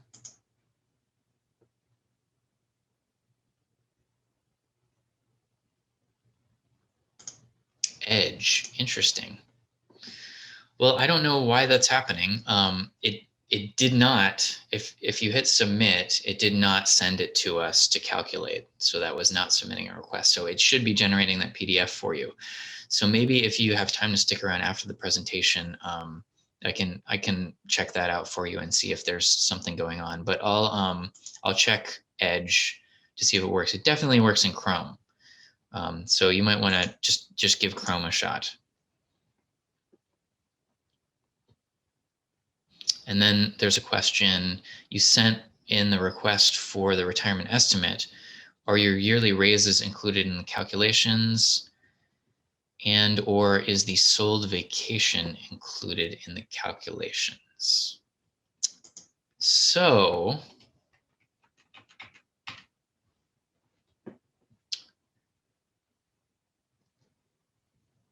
it depends. If you're talking about raises that you've already received in the past, yes, those are going to be included in terms of making this salary projection for as one of the three factors in the formula for us to calculate the formula. So all raises in the past are included. Now, if you're talking about future raises, this does not project future raises, and our software doesn't project future raises. So that's not going to be included in the projection. The good news with that is that if you do get future raises and your salary is a little bit higher than what the estimate is, then you're gonna be pleasantly surprised when your retirement allowance is a little bit more than we had projected. And then the question of, is sold vacation included in the calculations? It might be. So if you run this estimate based on the scenario and you look at this salary date range, if you sold vacation during that salary date range, yes, that sold vacation is already included in the salary projection. So if you happen to know that you're going to retire,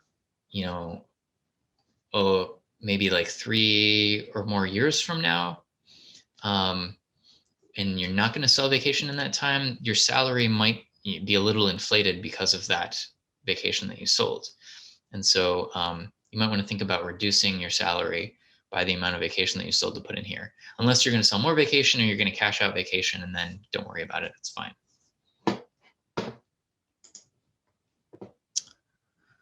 Okay. You are welcome. Okay, so let's talk about verifying your retirement eligibility and when you actually become eligible to retire. So we're talking about this milestone on the milestone chart. For you to become eligible to retire, you need to meet one of these three situations for tiers 1, 2, and 3. And we'll do tier 4 on the next slide. Your first option for becoming eligible to retire is that you are over age 50. So you're 50 or older. You have at least 5 years of service credit with the SARA, or with combined among all of the reciprocal agencies that you have linked together if you have reciprocity, and 10 years of membership with a SARA or among all of the reciprocal agencies. And so if you are going straight into retirement and you're not going to defer your retirement, the way to think about this is that you've been working at least 10 years and you're over age 50. Because you're going to have, if you have been working for 10 years, you're going to have 5 years and 10 years of membership. If you're going to work for 5+ years but quit before you reach the 10-year mark, then you would have to wait a little bit until you reach 10 years of membership before you can retire and be over age 50. Option number 2 is that as a general member, you can have 30 years of service credit, or as a safety member, you can have 20 years of service credit and retire at any age, even if it's younger than age 50. Option number 3 is that you can be age 70 and retire with any amount of service credit, even if it's less than the 5 years of service credit you need in order to retire under option 1. Those are the 3 ways that you become eligible to retire for tiers 1, 2, and 3. For tier 4, your first option is to be age 52 or older as a general member, or age 50 or older as a safety member, and have 5 years of service credit at least. You don't have to do the 10 years of membership thing. That's not for tier 4. And for option number 2, it's the same one. You have to be age 70 and you can have any amount of service credit, even if it's less than the 5 years that you would need under option number 1. So once you achieve that, those combination of factors, then you're eligible to retire. And so if you know what date you became eligible to retire, or you're going to become eligible to retire, you can go ahead and put that in your timeline section of your worksheet. If you already know you're eligible to retire, that date's not super important, so you can just not worry about it. Okay, so I have a question here. Is vacation buy included in the service time calculation? No, it is not. Vacation buy, also known as vacation purchase, is where you purchase additional vacation on top of your earned vacation. And that is a really nice thing that allows you to buy extra vacation and go out on extra vacation. But while you're out on that purchase vacation, you do not earn service credit, and you cannot buy that time back through a service credit purchase.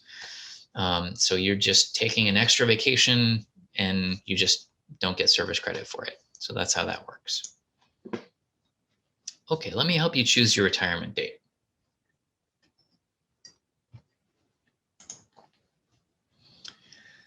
So we're looking at this milestone on the milestone chart.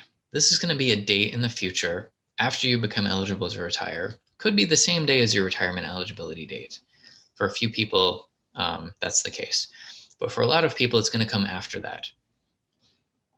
And this is going to be a date that you choose. So we don't choose your retirement date for you. You decide when you're going to retire. There are some things that you're going to want to think about when you're trying to find the best day to retire.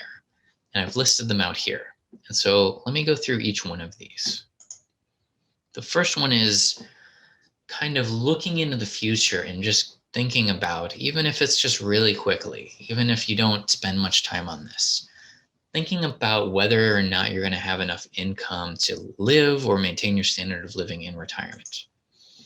The way to do this is to do estimates. So you get that Acera retirement estimate, like I showed you how to get. It's good to log into your deferred compensation account if you had one, or any other investment accounts you have, to see how much additional savings you have. And it's also good to go ahead and get an estimate from Social Security to see how much Social Security is going to pay you when you become eligible to collect it. So that's going to be your income in retirement. The other thing that you're going to want to think about besides your income in retirement is your costs in retirement, your expenses. Financial planners will tell you that you're going to need 70 to 80% of your pre-retirement income in order to maintain your standard of living in retirement. So whatever you were making before retirement, you're going to need 70 to 80% of that in retirement to maintain your current standard of living. Now, one of the ways that you can just kind of do this, check this off, will I have enough income, is just to kind of aim at the 70 to 80%. You get the estimates, you look at your savings, and you just think about whether you're achieving 70 to 80% income replacement. You're going to have that in retirement. If you want to get more detailed, though, you can think about your post-retirement expenses, think about how much it's going to cost to live in retirement, and then think about kind of in more detail if you're going to have that amount of money. And then you can kind of change plans if that's not the case. Work a little bit more, earn some more retirement, or, move to a smaller house or move to a different, cheaper area of the country. It's just good to kind of think about those options ahead of time. If you want to go into more detail about this, that's kind of where I'm going to leave it here. But if you do want to take a deeper dive into this, a really good place to do that is out on our website. So here's our homepage again. You scroll down to this Ready to Retire section, and let's see, you go to Prepare to Retire. So this is our Preparing to Retire section. And then we have a whole post here on estimating your retirement income. And this kind of takes you through step by step in detail, just kind of what I summarized there. There's even a budget worksheet that you could do, and you can do this ARP retirement calculator if you want. It's up to you.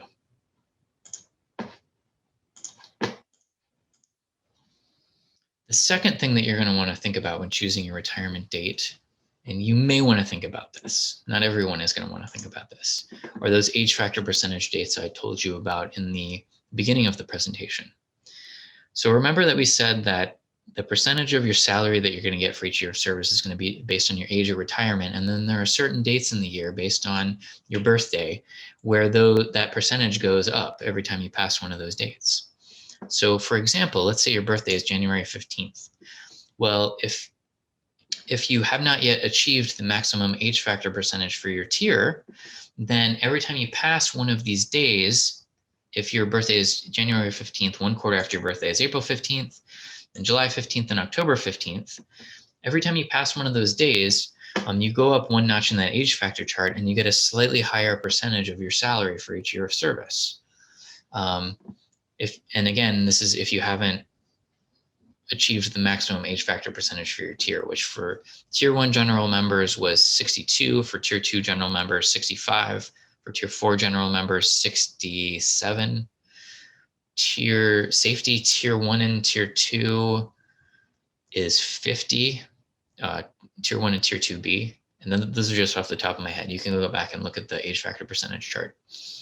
Okay, so let's say that you are going to retire in the summertime and you're thinking about, let's say that you have not yet reached the maximum age factor percentage for your tier and you're thinking about retiring on July 14th. Well, don't do that, because if you wait 2 days, if you retire on July 15th, if you work July 15th and retire on July 16th, you'll get a slightly higher age factor percentage. It'll actually increase your retirement allowance by about 1%, a little over 1%, just by waiting those 2 days. And the same thing goes with all of these other dates. And so the main takeaway here is not to tell you that you need to retire right after one of these dates. But what I really would just want you to think about is if you're planning your retirement date and you're thinking about a day right before one of these dates, just plan to work past this date and you'll go up a notch in the age factor chart and get like a 1% bump in your retirement allowance at the time of retirement for the rest of your life. If you're thinking about retiring kind of halfway in between these dates, then it's not such a big deal. So that's just up to you. Okay, the next thing that you're going to want to maybe consider is the cost of living adjustment and the cost of living adjustment date. So if you recall from the beginning of the presentation, the annual cost of living adjustment is a guaranteed benefit. You're going to get a guaranteed increase each year on April 1st in retirement. The increase is based on inflation in the San Francisco Bay Area based on the Consumer Price Index from December to December. Whatever the inflation is, if prices go up 5%, then that becomes the cost of living adjustment. Except for there's a maximum annual cost of living adjustment that you can get based on your tier. So tiers 1 and 3, the maximum is 3%. And for tiers 2 and 4, the maximum is 2%. So if inflation is more than the maximum, what happens to the extra percentage points is we bank them for the future. So in the future, if inflation is lower than these maximums, we'll pull percentage points out of your COLA bank to get you up to the maximums. The way this plays out is if you've already been retired for a few years, maybe like 2, 3, 4, 5 years, you pretty much have banked percentages in your COLA bank and you pretty much get the maximum COLA increase every year. And that again is posted on April 1st each year. And so what happens is if you're in your first year, if your date of retirement is April 1st or before, you will get the cost of living increase for that year. If your date of retirement is April 2nd or after, you're going to miss the cost of living increase for that year. But when next year comes around, you'll get next year's cost of living increase and then every year after that. if you don't retire in the spring, if you retire in like September, when April 1st comes around, you get the cost of living adjustment. Okay. And then I had a question. Tier 2 maxes out at 65. So what's the age factor percentage? It's 2.43% at 65 is the maximum age factor percentage you can get as a Tier 2 general member. And then if you retire older than 65, you'll still get the 2.43%. Okay, the next thing that I want to show you is, this is a question not everybody has this, but some people have it. What happens if there's a dilemma between the age factor percentage and the cost of living adjustment? So to give you an example, again, let's say that you're in a scenario where you haven't yet achieved the maximum age factor percentage for your tier, and your birthday is again January 15th in the example, and you're thinking about retiring in the spring. So you think, should I retire April 16th, which is the day after I pass April 15th, which is when I go up one notch in the age factor chart? And in that case, I would get the age factor increase for working past April 15th, but I would miss the cost of living adjustment that happened on April 1st. Or should I retire on April 1st and get the cost of living increase on or before April 1st, really? But I would miss the age factor increase that I'm going to get in a couple of weeks. Should I work past April 15th? Which one should I do? Well, you probably already know the answer because I already gave you the percentages. But if the cost of living adjustment is going to be the maximum for that year, and we always know this in early February, then you would go with the cost of living adjustment because you would get a 2% or 3% increase for the cost of living adjustment as opposed to the 1% increase you would get with the age factor percentage. So that's something to think about. Now, if instead you decided to work another 3 months in this example and you worked past July 15th, then that would beat out both of these because you would get 2 age factor increases and then you would have another 3 months worth of service credit. And so you would have a higher retirement allowance than even the cost of living adjustment would have given you. So yes, there is a time after, even if there's not a dilemma between these two dates, there is a time after April 1st where you probably would have made more money had you retired on or before April 1st, but it quickly resolves itself within 1 or 2 months because you earn more credit toward retirement through passing more age factor percentage dates and just earning more service credit. And then if you're not going to retire in the springtime, then there's no dilemma here. You just think about those age factor percentage dates and just make sure you're not retiring right before one. And then if you've already achieved the maximum age factor percentage for your tier, you just retire whenever you want. Any day is good. Except there's a couple of more things that you're going to want to think about. Okay. One of the things that you're going to want to think about is retiring on the day after your last day of work. Another way to say it is retire on the day after your last day in active employment status. Another way to say it is retire on the day after your last day on payroll. Okay.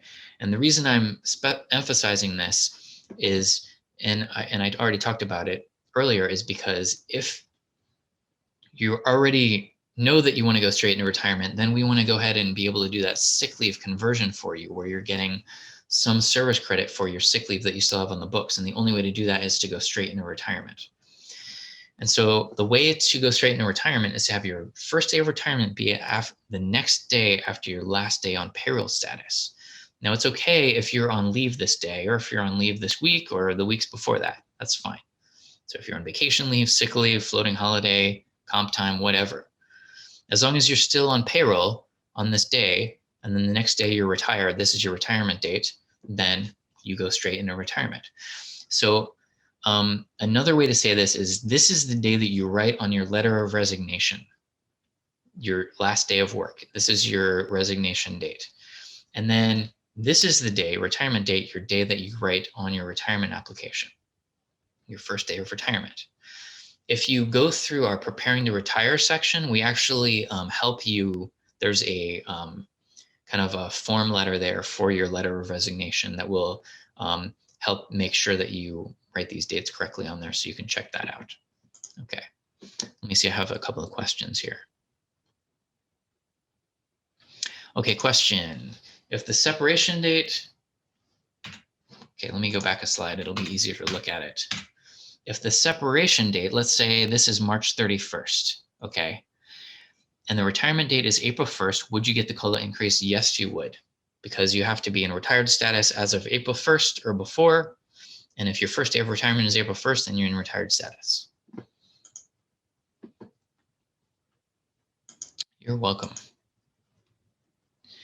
Okay, the question is, does the benefit estimator take sick leave and vacation accrual into account? It does not. The benefit estimator gives you a nice conservative estimate so that you're pleasantly surprised in retirement when your retirement allowance is a little bit higher than you were estimating, rather than being catastrophically disappointed when it's a little bit lower. So, but if you do want to see the impact of that sick leave conversion on your retirement, if you do want to get an estimate of that, you can feel free to do that. There's that service credit override field in the benefit estimator. And what you would do is you would, whatever the amount of service credit additionally that we're going to add, you would want to convert that to a fraction of a year.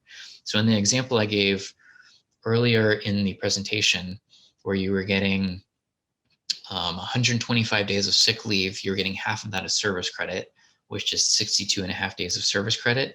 That's a little over 12 weeks, which is about 3 months. And 3 months expressed as in a year is 0.25 years. And so you would take that 0.25 and you would add that to the service credit projection it's already giving you, and you would put that new grand total in the override field.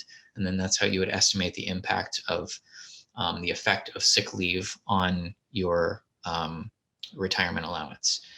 And then regarding vacation accrual, it doesn't, if you have the vacation on the books and you are planning on having that cashed out and having that count toward your salary, it's not going to do that automatically for you.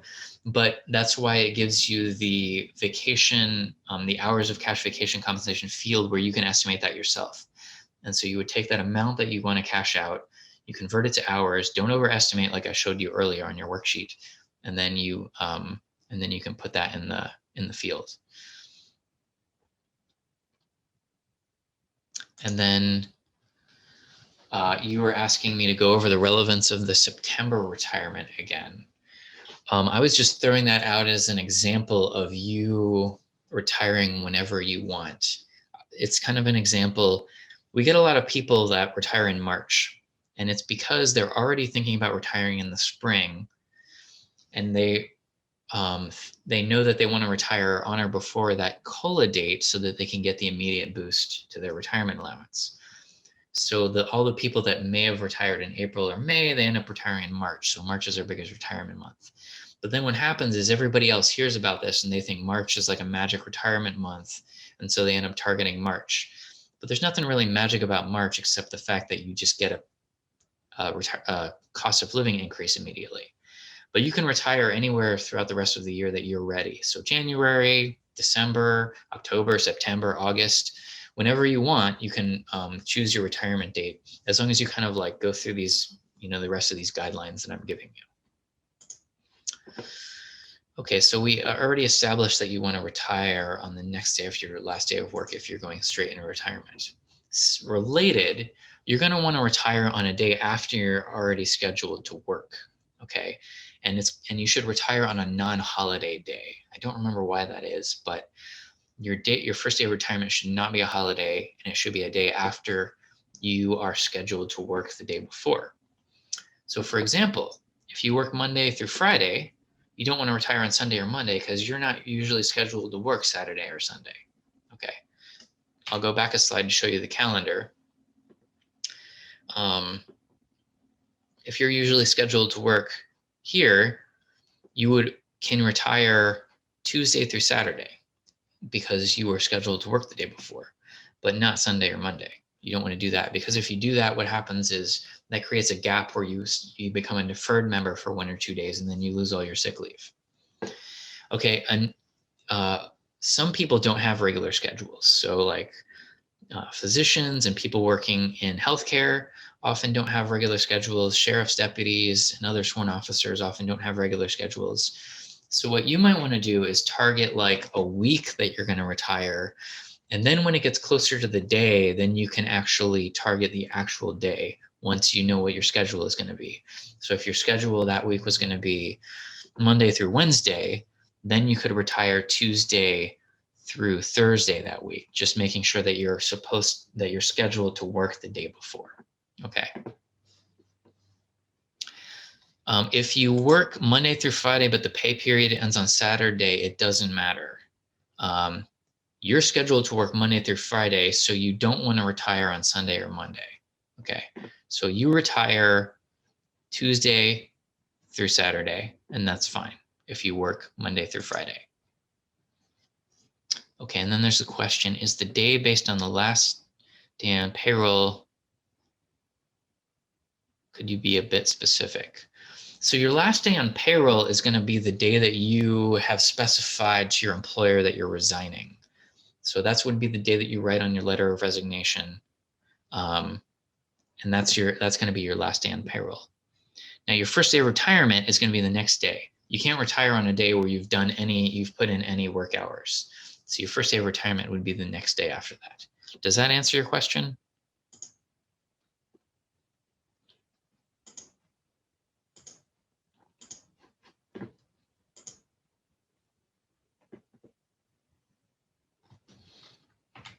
Okay, great. It does not matter if it's in the middle of a pay period. So you can retire any day in the middle of a pay period you want.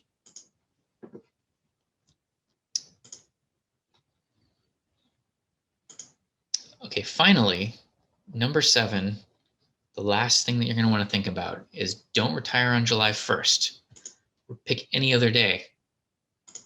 It's because the vacation compensation limits for the salary calculation that I talked about in the beginning of the presentation will be lower if you retire on July 1st. And it's kind of complicated. It has to do with the fact that if you retire on July 1st, you're not, what do they call it? You're not spanning multiple fiscal years. I can't think of the word for that right now. But just don't retire on July 1st. Pick any other day. June 30th is a wonderful day to retire.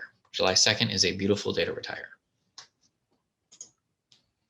And finally, on your career timeline, now that you have heard more about choosing your retirement date, maybe you want to amend your projected retirement date or go ahead and write it in, or you can do it later. And then your separation date, since you know that it should be the day before, you can go ahead and just take your retirement date, subtract 1, and that's your separation date. Or you can take your separation date, add 1, and that's your retirement date. Okay, let's talk about the retirement application process. The first thing you should do when you're preparing to retire is go through our preparing to retire section, hence the name. I gave you a peek into that earlier. I'll show it to you again. So again, you go to, scroll down, ready to retire. It's here, preparing to retire, or you go under members, preparing to retire, same thing. And this is in chronological order on what you should start thinking about when you're preparing to retire. So it kind of starts at about 3 years before retirement. It says you should attend the pre-retirement seminar, which you're attending now. So you got that checked off. And so, yeah, it just takes you through all the things that you need to do to prepare to retire. Things like ensuring we have documents, providing proof of name change, choosing your retirement date. So there will be a little bit of information that you've already heard in the pre-retirement seminar. Next step is when you are going to set up your ready to retire counseling session. And you do that on that page, preparing to retire, or you can go to acera.org/counseling. But let me switch back to that again and show it to you. It's the second to last step here. You do that 3 to 6 months before your retirement. And you just go ahead and click on that. And then it has a form for you to fill out. So you just fill out the form and you submit it. And what will happen is once you submit the form, we will contact you one of our representatives will contact you, and they will set up a counseling session for you that will take place within the 90-day period before you retire. And if you heard that it's the 60-day period, we recently expanded it to the 90-day period. Our board just voted on that to make that easier for you all. So within that 90-day period is when you're actually going to go to the counseling session. And at the counseling session, you're going to submit your retirement application. And so I need to change the slide to say 90 days before your retirement date as well. So you can submit it in the 90-day period.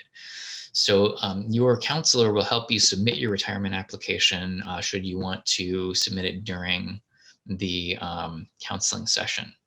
But the retirement application is also out on our website for you to look at and review.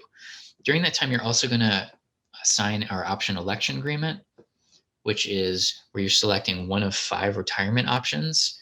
Now this information is going to change really soon. We've combined the option election agreement into the retirement application and made a kind of a more comprehensive retirement application, which we're going to be launching soon. So maybe in the next month. So when you actually go to fill it out, these may be combined, but you will submit that whole, make all those choices of your retirement date and your option election during that counseling session if you want to.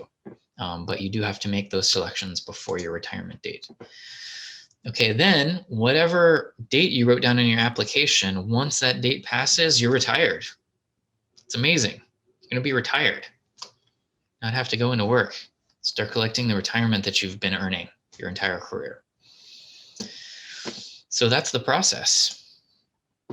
Now that you know the date that you should contact us, and it says call. I think we actually amended our worksheet recently to change this, so I need to take new screenshots. But this is the day that you should submit the counseling form. And now that you know it's 6 months prior to your projected retirement date, you can just go ahead and subtract 6 months and put that in here. And so I was getting some questions earlier about the timeline. This is kind of how it works. 6 months, you submit the form. Within the 90 days, you go to the counseling session, and then you have your retirement date. You can expect your first retirement check within 4 to 6 weeks after your last employer paycheck, and you're going to get paid monthly from here on out from Acera, and it's going to be on the last business day of each month, and it's going to be through direct deposit. Except for your first check, it'll be on paper. If there are any major issues with your file, then you're going to get 80% payments until we resolve those issues. And then if we have to issue you any 80% payments, once we get you up to your 100% payments, we will issue retro payments so that you'll get all of your full 100% payments as well. Most people don't have issues these days because we totally revamped our retirement process, but we do get a few people here and there. Okay, here's the part of the presentation where I take you through the 5 retirement options. When I mentioned the option election agreement, these are the 5 options that you are selecting from. You're going to choose one, and your opportunity to choose your option is at the time of retirement, and you cannot change your option later. The only way that you could possibly change your option later is if you were to apply for a disability retirement, and if you were awarded the disability retirement, then you could change your option later. Otherwise, your option is set in stone from the time of your retirement onwards. Okay, so let me show you each one of these. There's 5, the unmodified option and options 1 through 4. For each option, I'm going to show you a slide that has a bunch of text on it. There's a lot of details here, but let me walk you through these details. The top row will talk about your retirement allowance. That's what you're going to be receiving every month for the rest of your life. And then all the information on the bottom is going to talk about what your beneficiary will be eligible for after you pass away. So your beneficiary is the person who you designate to receive your death benefits after you retire. Beneficiary just means somebody who gets benefits. And you're in the context of Acera, your Acera beneficiary is somebody who gets your Acera death benefits after you die. So let's talk about the unmodified option. This is by far the most popular option because it pays the most in your retirement allowance of any of the options to you, the retiree, while you're alive collecting your retirement allowance. After you die, what it does is it pays a 60% monthly continuance to an eligible spouse or state registered domestic partner. Now, a continuance just means a continuing payment. So you're getting, as a retiree, you're getting your monthly retirement allowance every month for the rest of your life. And then when you die, your beneficiary, if it's one of these people, will get a continuing payment known as a continuance every month after that. Now, if it's a spouse or state registered domestic partner, it will be for the rest of their life. So that will be a lifetime monthly payment they'll get. And it's 60% of whatever you are getting paid in your retirement allowance. Unless you have a service-connected disability, and then it goes up to 100%. Now, your spouse or state registered domestic partner is eligible for this 60% continuance because you married them or you registered them with the state at least 1 year before your retirement. If you didn't, then they would not be eligible for the 60% continuance. If you don't have a spouse or state registered domestic partner, but you do have a minor child or minor children, then they can get the 60% continuance, but it's not for their lifetime. It's a temporary benefit that stops at age 18. Or it can continue to age 22 if they maintain enrollment as a full-time student in an accredited school. But it will stop if they get married or registered a domestic partner before that time. Okay, and yes, this needs to be selected at the time of retirement. So you select your option at the time of retirement, and you also designate your beneficiary at the time of retirement for your continuance.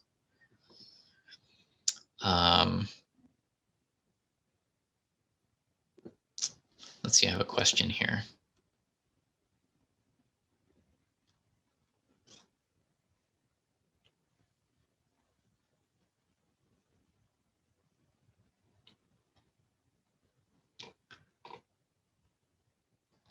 Okay, let me take this question first. The question is, what if you select your spouse, but they die before you do? If that happens, you can name a new beneficiary, but only for a lump sum payment. Because the only opportunity you have to name a continuance beneficiary is at the time of retirement. So if your continuance beneficiary dies before you do, you can name a new beneficiary, but only for lump sum payments.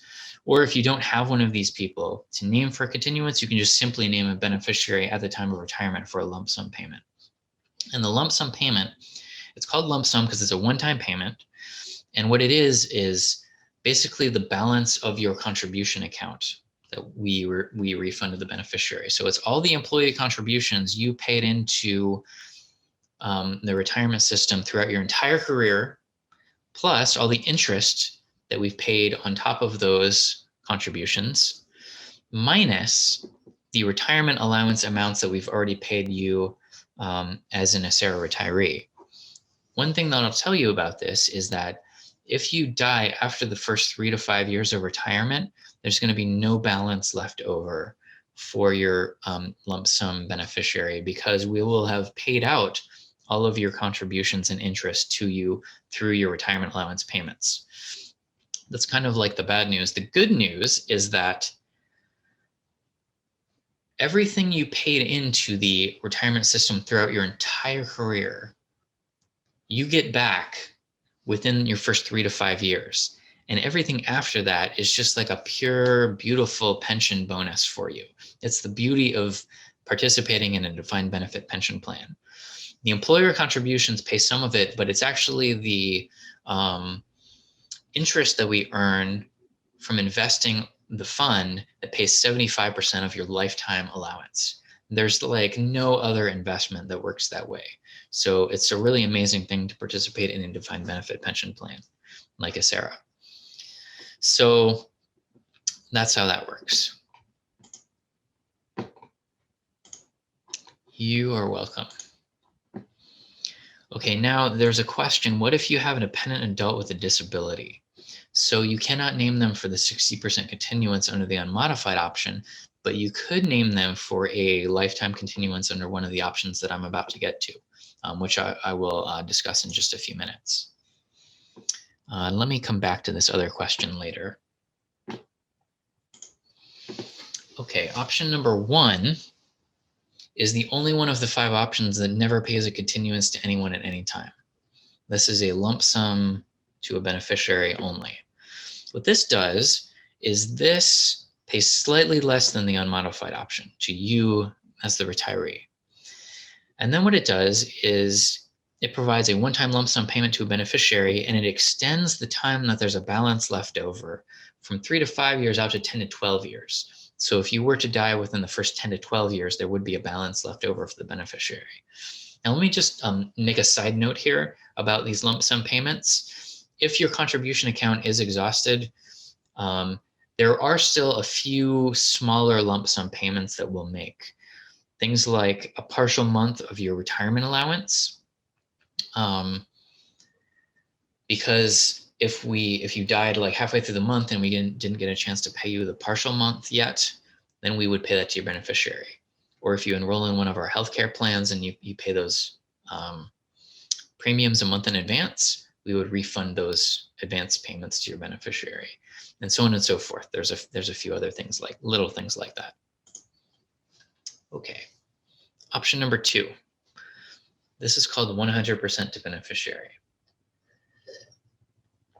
Options number 2, 3, and 4 are the ones where, to answer the earlier question, you might want to think about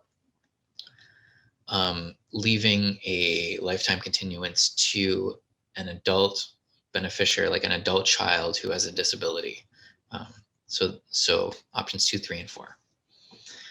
So option number 2, this pays less than the unmodified option. The amount less that it pays from the unmodified option is based on the life expectancy of whatever beneficiary you choose. So you can only choose one beneficiary here, and you can choose anyone, but the amount less that it pays in the unmodified option is based on your beneficiary's life expectancy. So if they're significantly younger than you, they have a longer life expectancy, we're going to expect to pay them more, so we're going to pay you less. And we're going to pay you less, we make the calculation at the time of your retirement. So we reduce your payment from the unmodified option to option 2 at the time of retirement, and that's going to be your retirement allowance every month for the rest of your life. And if your beneficiary dies before you do, we don't recalculate your retirement allowance. Whatever it is calculated to be at the time of your retirement allowance, that's what it's going to be for the rest of your life, plus cost of living adjustments. And then let me see what else I want to point out here. If your continuance beneficiary does die before you do, you can again name a new beneficiary, but only for lump sum payments. Okay, and the main point is that this pays 100% of whatever you were getting paid. So your continuance beneficiary is going to get paid 100% of your retirement allowance every month for the rest of their life, plus cost of living increases. When I say 100% of your retirement allowance, it's 100% of this option 2 retirement allowance. So whatever you were getting paid, that's what they're going to get paid as well. Option number 3 is the exact same thing as option 2, except rather than paying the beneficiary 100% of your retirement allowance, it pays 50% of your retirement allowance. And because you're getting paid, your beneficiary is getting paid less under option 3 than option 2, option 3 pays more than option 2 to you, the retiree, and your retirement allowance. So you have this option of leaving them 50%. And all of the other same rules apply. The beneficiary can be anyone, including an adult child. Okay, now option number 4 is the option where you can specify multiple beneficiaries for a continuance, or I was told recently that you can specify one beneficiary for a lifetime continuance. The beneficiary can be anyone, and then you can choose the percentage. So if you're not happy with 100% or 50%, you can choose a different percentage. And you would want to, this is like new information for me, so you would want to verify this with your retirement counselor before choosing this option, just to make sure that I'm giving you the right information. But you do also have the option under option 4 of specifying multiple beneficiaries for a continuance. So you could specify like 2 adult children. You couldn't name 2 adult children under options 2 or 3, because you can only name one beneficiary for those, but option 4, you can name multiple beneficiaries. And then all of these same rules apply as options 2 and 3. So options 2, 3, and 4 are pretty similar with kind of a few different caveats. Any questions about those 5 options before I move on?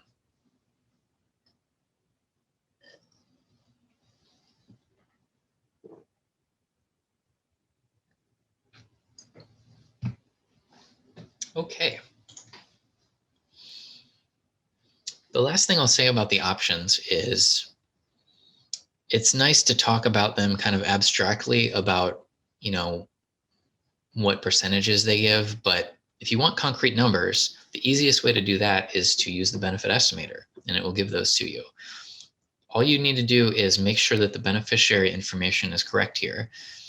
If you've already designated your SARA beneficiary for active death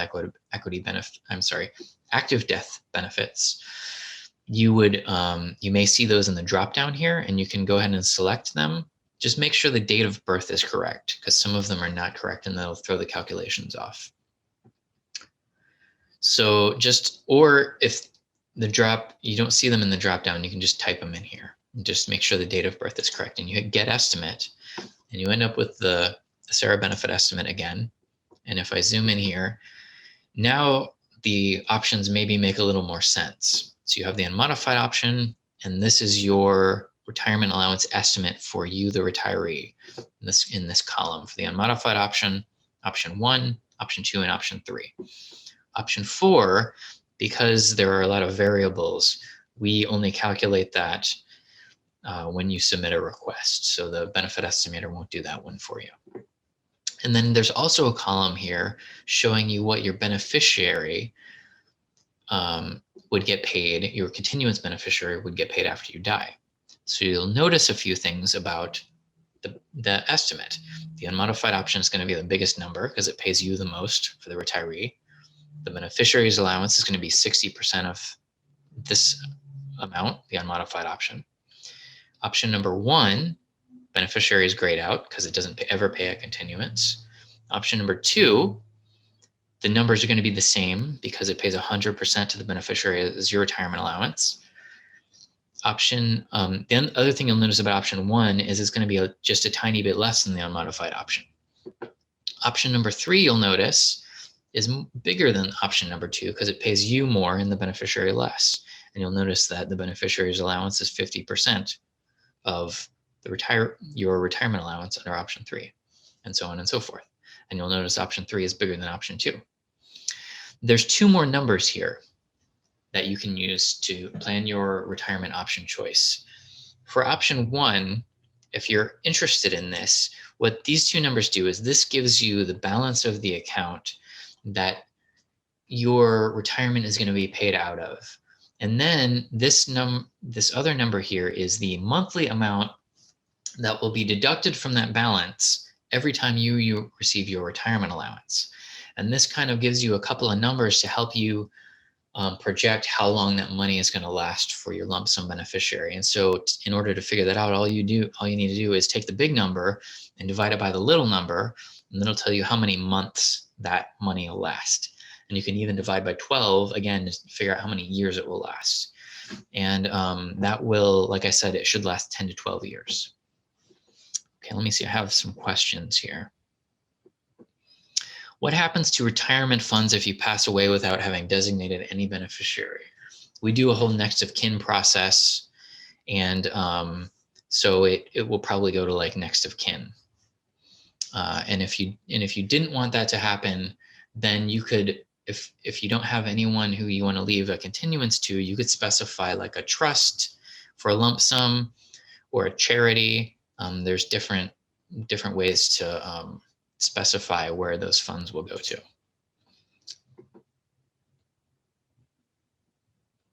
Okay, and there's a question. If one of the multiple beneficiaries dies, can one designate additional beneficiaries or just one replacement beneficiary? Interesting question. So we're only talking about lump sum beneficiaries, because if your continuance beneficiary dies, you cannot redesignate a new continuance beneficiary.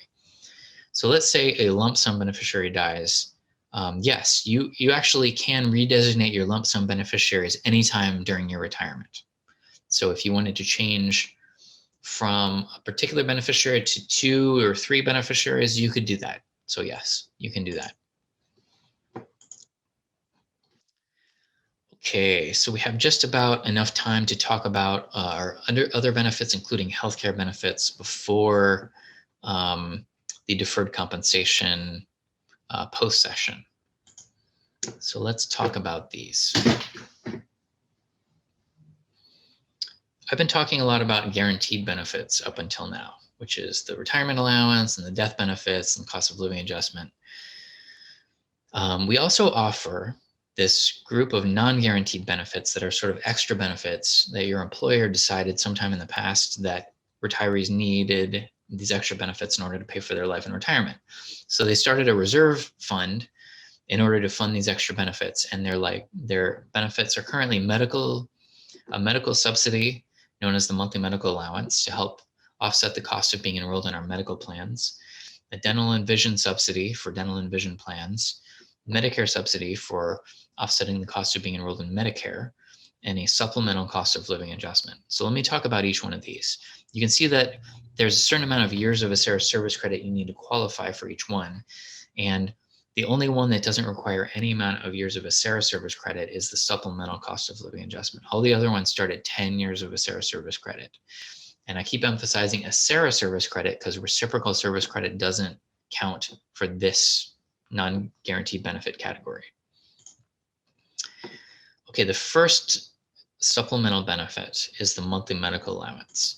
Now, like I said, it's non-guaranteed, and all of these non-guaranteed benefits are based on available funds in this reserve account. The reserve account is monitored annually, actually more than annually, by our Board of Retirement to ensure that it maintains its sustainability so that they can continue to offer these type of benefits in the future. But they actually, our Board of Retirement is actually the body that chooses what these benefits are and what the levels of benefits are. And they do that in order to ensure the fund stays sustainable. Currently, there's almost $1 billion in this fund, so it's pretty sustainable.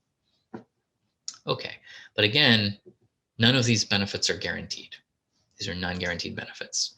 The monthly medical allowance offsets the cost of being enrolled in ACERA-sponsored plans, so no outside plans. And for our group plans, it offsets the cost of the monthly premiums, which is the monthly cost to be enrolled in the plan. For our individual plan options, it's not only the monthly premiums, but also copays and deductibles that it can offset the costs of. And the amount is set annually by our Board of Retirement. If there are costs exceeding the amount of the monthly medical allowance, then you are responsible for paying that. The monthly medical allowance only pays for your costs, not your spouse, beneficiary, survivors, former spouses, dependents, anyone else. It's only for you, the retiree. But you can enroll them in the coverage. And your survivors who are getting continuances can also enroll in our coverage and maintain enrollment in our coverage. So the monthly medical allowance amounts for 2021 are here on this slide. The full amount for having at least 20 years of ACERA service credit when you retire is $578.65. 3/4 amount is $433.99. That's with at least 15 years of ACERA service credit. The half amount is $289.33, and that's with at least 10 years of ACERA service credit. And below that, you're not eligible for the monthly medical allowance. So our open enrollment is every year in November, and that is your opportunity to switch plans freely. But at the time of retirement, that is a qualifying event for you to go right into one of our plans without a gap in coverage. So we will work with you at the time of retirement to ensure that you smoothly go into your new coverage with ACERA. I'm going to show you what the costs of the plans are currently so you can compare those with how much the monthly medical allowance subsidy will pay for. And I'm going to show it to you in kind of 3 groups. I mean, there's 2 groups here. There's our non-Medicare eligible plans. So if you're not yet Medicare eligible, you would be choosing among these plans. If you are Medicare eligible by being age 65 or older, then you would choose among these plan options. And what I'm going to do is show you our group plan options first for the non-Medicare eligible categories. So it's Kaiser Permanente and United Healthcare HMOs. And I'm going to show you our Medicare group plan option with Kaiser Permanente. And then I'm going to talk about the individual plan options in both the non-Medicare and Medicare categories together because it's more efficient to do that. And all of the full plan details are always in our retiree enrollment guide, and you can get that at acera.org/guide. And we publish this every single year. Okay, so this is the table that shows the costs of our non-Medicare group plans. There's 3 plans. There's Kaiser Permanente HMO, United Healthcare Signature Value HMO, and United Healthcare Signature Value Advantage HMO. And you can see here are the self-premiums for each one of those.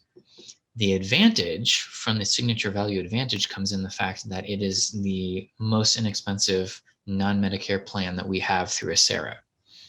And in fact, it's 34% cheaper than the United Healthcare Signature Value HMO and 6% cheaper than the Kaiser plan. And that's brand new for this year. The Kaiser plan was always the cheapest in the past. You can also see what the premiums are if you enroll your spouse or state registered domestic partner or your family. The copays for all the plans are $15. Now, one of the main things that I want to point out, though, is that the self-premiums are all larger than any of the monthly medical allowance amounts. So even the cheapest plan at $759.16, which is signature value, even the 20-year monthly medical allowance amount doesn't quite reach that at $578.65. So you end up paying about maybe another, what is it, like $180 or thereabouts to be enrolled in this United Healthcare Signature Value Advantage HMO. And the way that for the group plans that you pay your premiums and the way that you receive subsidies, it goes in and out of your Acera retirement allowance check. So what I am showing you here is a very crude illustration of your Acera check stub from your monthly retirement allowance. So you have your gross pay here. In this example, it's $4,000. Then you have your deductions column, and you have an amount for Kaiser Permanente HMO coming out. So what we do is we will take that premium and we send that to Kaiser for you as a convenience. And then what we'll do is if you're eligible for the monthly medical allowance, we'll put whichever one you're eligible for back into your check in the additions column. And then you have your net pay down here. And there will be a bunch of other stuff on here like tax withholding and stuff because you're going to have to pay income taxes on this. But this is just like a super simplified version. One thing I do want to point out is that none of these healthcare subsidies are taxable income. We have it worked out with the IRS that this is not taxable income. Let's see, I have a question here.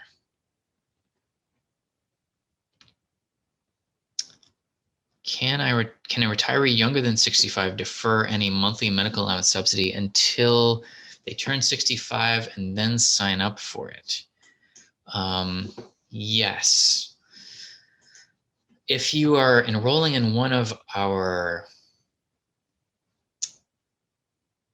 non-Medicare plans, though, I don't know why you would want to do that. But if what you're saying is you're not going to enroll in our healthcare coverage until you're 65, and then when you become Medicare eligible, then you will enroll in our Medicare coverage and you will want the monthly medical allowance that you're eligible for. Can you start that? Absolutely. Yeah, you can start and stop that. And in fact, becoming Medicare eligible is a qualifying event, and then you can enroll in our Medicare plan and then start that monthly medical allowance. But we're not going to save the monthly medical allowance for you that you weren't taking from before. That's not going to like build up in an account or anything.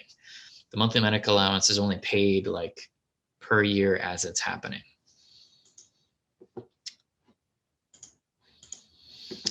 Okay, you are welcome.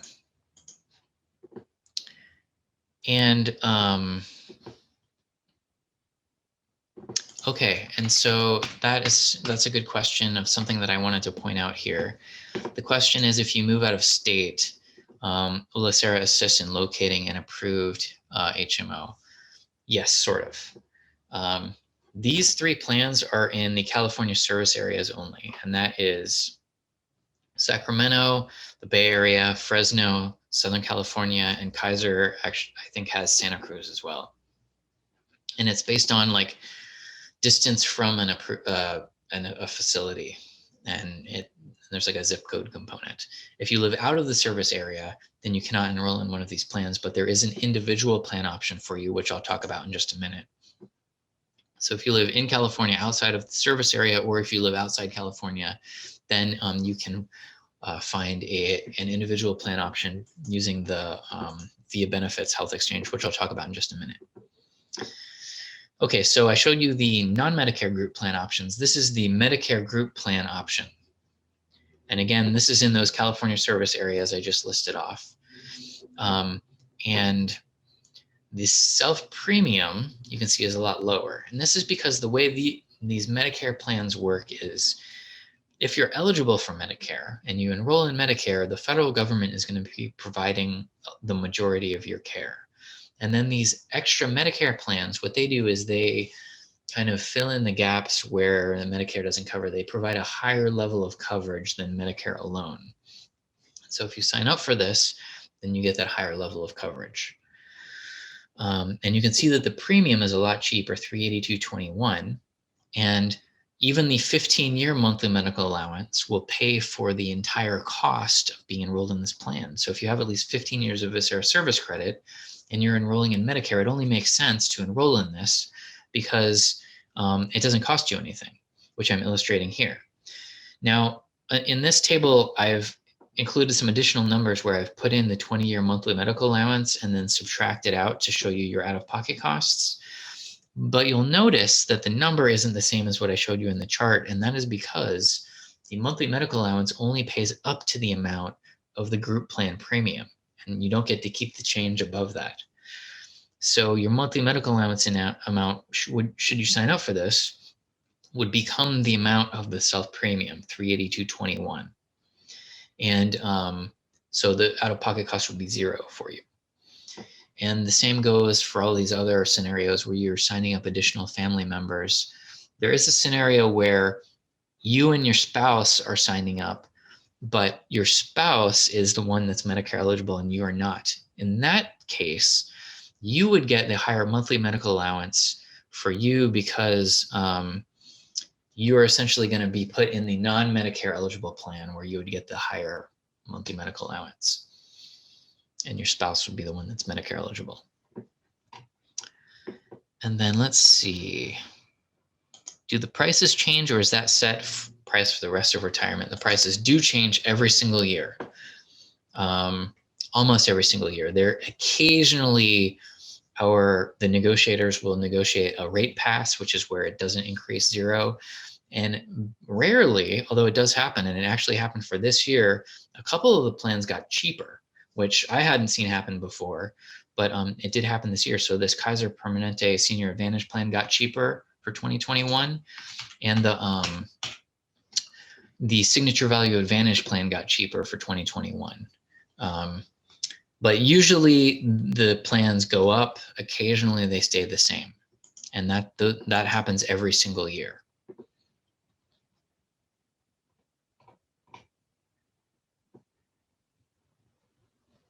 Okay, I have a question. Okay, and just to follow up with that, they automatically adjust. They adjust every year during the plan year. And so this is the price for the whole plan year.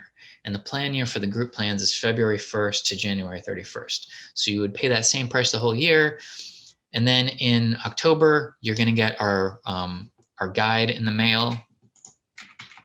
And it tells you what the new costs are going to be for the next plan year.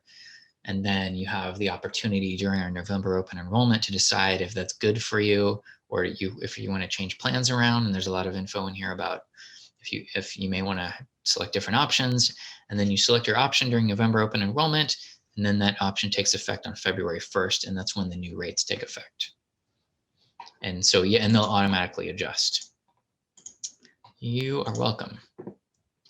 And then let's see, can you enroll in medical anytime after retirement if you don't need it at the time of retirement, say if you're covered by a spouse? Yes, but you do, with the caveat that to enroll outside of open enrollment, you need a qualifying event. And there's a whole list of them out on our website in our health plans section. But enrollment events include, like if you have a spouse and they retire and so they lose their coverage from their employer, that's a qualifying event. And then you can decide maybe you want to enroll them in our plan and enroll yourself in our plan. So that's a qualifying event, like marriage, divorce, moving out of the service area, moving into a service area, death, and there's a bunch of different events like that. Otherwise, you would have to make the change during open enrollment. Do you have to enroll in Medicare on your own, or is there support from Acera? Yes, there's support. We offer a a Medicare transition seminar 6 times a year, every 2 months. The next one is coming up this month, and you can enroll in that out on our website under the news and events section.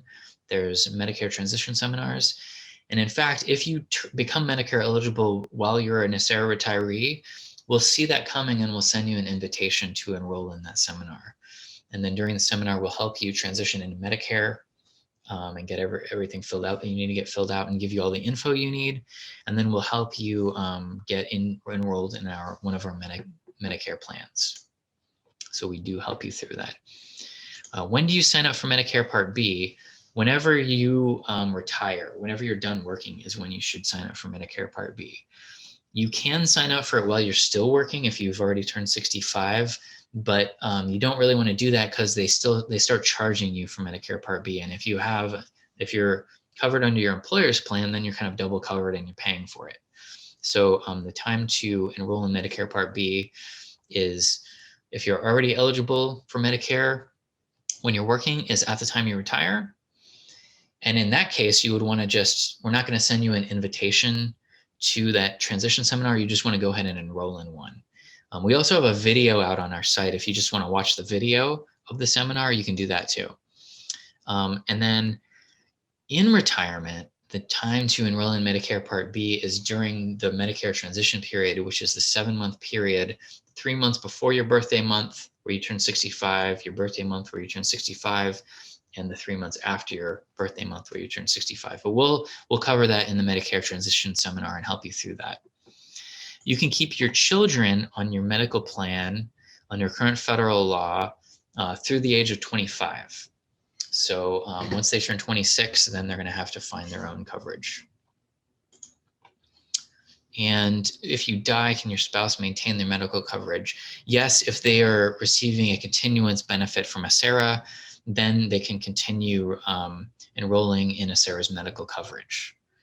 And if your spouse is a lump sum beneficiary, though, then they wouldn't be able to. Okay, so we covered the group plan options. So let's talk about individual plan options. Who can enroll in a Via Benefits individual plan through this private health insurance exchange that we contract with called Via Benefits? If you're not yet Medicare eligible, you can enroll if you live outside of one of our group plan service areas. So if you live in California outside one of the service areas, or if you live in one of the other 49 states, you can enroll in one of these individual plans. If you're Medicare eligible, you can live anywhere in the US, even if it's in the Kaiser Permanente service area, it doesn't matter. As long as you enroll in Medicare Parts A and B, then you can enroll in one of the plans. So what is Via Benefits and what are these individual plan options? Well, Via Benefits is a private health insurance exchange, and what they do is they contract with 80 plus different insurance carriers across the nation, and they provide this one kind of hub, this one marketplace where you can find a plan that meets your needs. And so what happens is when you go to enroll in one of these plans, You can do it online, or you can call them over the telephone. If you call them on the phone, what you're going to speak to is a certified, salaried, non-commissioned, non-biased benefit advisor. And I emphasize that because they're making a salary, not a commission. They don't care what plan they put you in based on how much they're getting paid. They're just going to pick whichever one is right for you. And what you do is you give them information about where you live, what kind of coverage you're looking for, how much you want to pay for that coverage. You can even get down to what prescription medications you need and what doctors you want to visit. And they will narrow down their 1,000 different plans to just a few plans, and then you can choose among those plans based on the plan that meets your needs the best. And special for these individual plans, if you're eligible for the monthly medical allowance, then it will pay not only the premiums, it can offset the cost of the premiums, but also if you choose a deductible plan, it can offset the cost of that. And when you have copays, it will pay for the copays. And how much these cost all depend on the plan that you select. Now, excuse me, if you are eligible for the monthly medical allowance, it doesn't go into your retirement check in the way it does if you sign up for one of our group plans, because the accounting is too complicated to do that. So what we do instead is, when you sign up for an individual plan through Via Benefits, Sarah will take your monthly medical allowance and they will send it over to Via Benefits. And Via Benefits will put it in your health reimbursement account that they will open up for you. So your monthly medical allowance is going to sit there over at Via Benefits. Okay, then you have your bank account here, and you're going to sign up for your individual healthcare plan through Via Benefits through a particular insurance company. That insurance company is going to start charging you a monthly premium for being enrolled in that plan. So you have to pay that insurance company that monthly premium. And then you're going to go out to the doctor and you're going to actually use your health insurance that you're paying for. And so you're going to pay a copay when you go to the doctor. So you're out some money here. So what Via Benefits is going to do is, when you submit reimbursement claims to them, they're going to pay you your monthly medical allowance to reimburse you for those costs. So it's a little bit more work than with the group plans, but you can set up this stuff to happen automatically. A lot of it. So you can set up monthly recurring payments to the insurance company. You can set up monthly automatic reimbursements from your health reimbursement account. And then what would be left is, if you have copays, then you would just have to submit those individually to Via Benefits. But they have an app that helps you do that, and you can do it online. Okay, I have a question here. Can you take your retirement pension with you when you move out of the US to another country? How does that work? The same question with medical coverage. Okay, so for medical coverage, let me take that first. We do not offer any plans outside of the US. So you would want to make sure that wherever you're going to live, they have some kind of medical coverage that you can enroll in, which is pretty much the rest of the world, because the rest of the world has universal healthcare coverage. So that's what you would want to check out before you move there. Now, regarding your pension, we can only pay your pension into a U.S. bank, but you can access your U.S. bank from overseas, just with your debit card and in other ways. So that's how that works. So if you move overseas, we don't stop your pension. We're going to keep paying your pension in your bank account. Okay, and let's see, I have one more question here.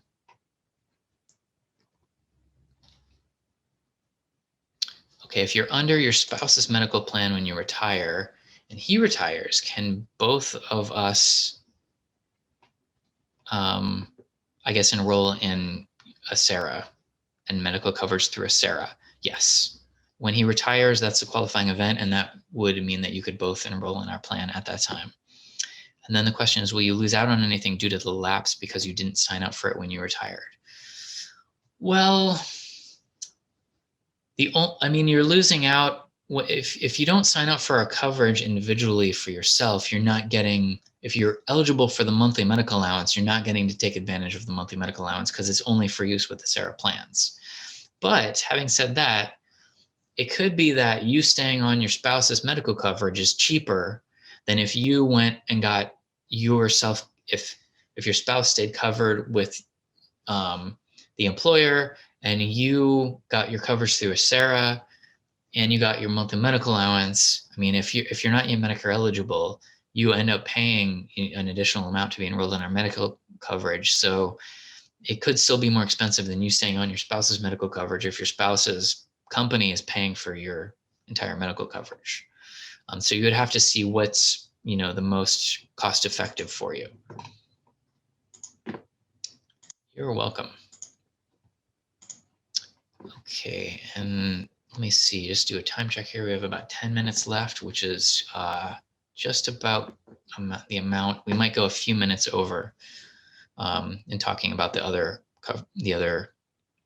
benefits. And how does VIA benefits reimburse? Explain it one more time. Okay, so that's what I was talking about with this slide. Okay, so your VIA benefits is going to hold your monthly medical allowance for you. We send it over to them. Okay, and you're from your bank account going to incur costs. You're going to pay your insurance company the monthly premium that you owe them for being enrolled in their plan. You're going to pay your doctor a copay when you go to the doctor. And you submit reimbursement claims to VIA benefits, and they pay you your monthly medical allowance to your bank account, and they can direct deposit it if you set that up. So they'll direct deposit it back to your bank account, and you can set up recurring reimbursements. When you call them, they'll help you set up recurring reimbursements, and they can also help you set up recurring payments to your insurance company. So all this stuff kind of happens automatically every month. And then you would just be responsible for getting reimbursed for copays. And you can do that using VIA Benefits app that they provide with your smartphone, or you can do it on their website. Okay. One more thing about the monthly medical allowance is that if you are Medicare eligible and you get an individual plan through VIA Benefits, those plans are so inexpensive that the Board of Retirement decided to provide a little bit smaller monthly medical allowance amount for just the people who are in the Medicare plans through VIA Benefits. And so these are those amounts. But we do find that 90% of the people who have at least 20 years of a SARA service credit don't run out of the monthly medical allowance money during the year, and it pays for their full medical expenses through the year. And so that is something that we do monitor. Let's see here.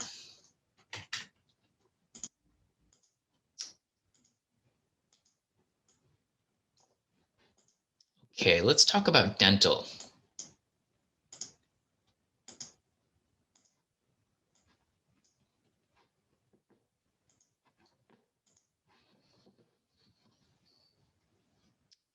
We offer two dental plans, the Delta Dental PPO and the Delta Care USA, and the Delta Dental PPO is a nationwide plan.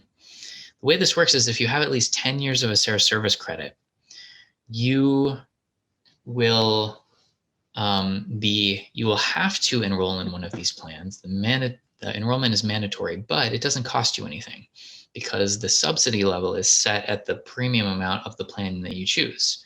So for example, if you choose Delta Dental PPO, the amount that you'll see come out of your check for the premium is $44.15, and the amount you'll see go back into your check for the subsidy is $44.15.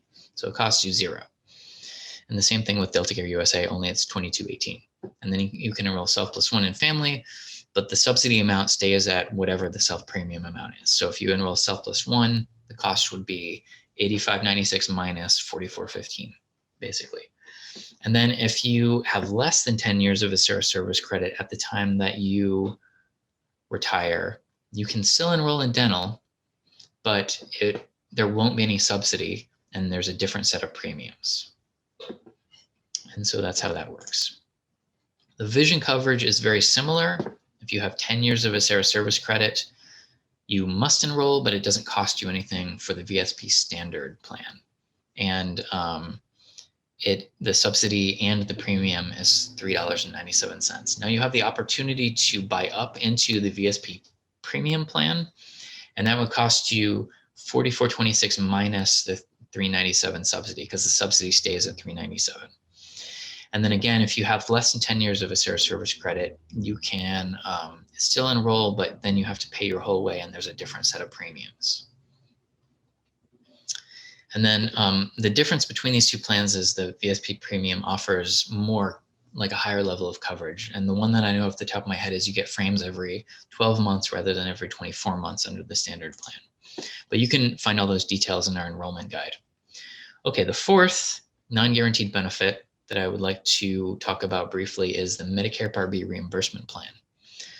The Medicare Part B reimbursement plan offsets the costs of you being enrolled in Medicare Part B. When you become Medicare eligible and you enroll in Medicare and you enroll in Medicare Part A, if you have worked for at least 10 years and paid into the Medicare system for at least 10 years, then Medicare Part A is free. Medicare Part A is hospitalization. Medicare Part B is doctor's visits, and that is not free. That comes with a cost. And the monthly cost for 2021 at the lowest level, and it's based on different income categories, is $148.50. So what the Board of Retirement has done is they have set the Medicare Part B reimbursement plan at the same level as the lowest cost that any of our retirees pay for Medicare Part B, which is $148.50. So if you are at that income level where you're paying $148.50 and you enroll in this by submitting our enrollment form for this, then you'll see $148.50 start showing up in your retirement check. So it doesn't cost you anything to be enrolled in Medicare Part B. Now you have to have at least 10 years of Acera service credit or service-connected disability retirement to be able to qualify for this benefit. And you just have to maintain enrollment in Medicare Part B and make sure to sign up for this, because we don't pay it retroactively. But we do help you sign up for this during the Medicare Transition Seminar. Now, one side note that I want to say is for the safety members who typically haven't paid into Medicare for the 10 years that you need to get Medicare Part A for free, you can still enroll in Medicare. Everyone 65 and older can enroll in Medicare. It's just that Medicare Part A for you will come with a cost. So you'll have to pay for that as well. Okay, so that's the Medicare Part B reimbursement plan. And then finally, we also have the supplemental cost of living adjustment that is paid in addition to the guaranteed cost of living adjustment. So this one's non-guaranteed, and it's paid out of those reserve funds. But what it does is it maintains your buying power in retirement to at least 85% of what your original buying power was at the time that you retired. So if inflation gets adds up so much in your retirement that you lose more than 15% of your buying power to inflation, then the supplemental cost of living adjustment kicks in and keeps you at 85% of your original buying power that you enjoyed at retirement. Okay, the last thing I'll do, I just have one slide on these life events, and this is because some of them don't apply to everyone. So I'll just let you know that these ideas exist and that you might want to seek more information about these. If you're someone who's going to quit before you retire, which if you remember we call deferred retirement, you stop working and you defer your retirement to a later date, go ahead and read our page on deferred retirement, because there are some different things you might want to know about that.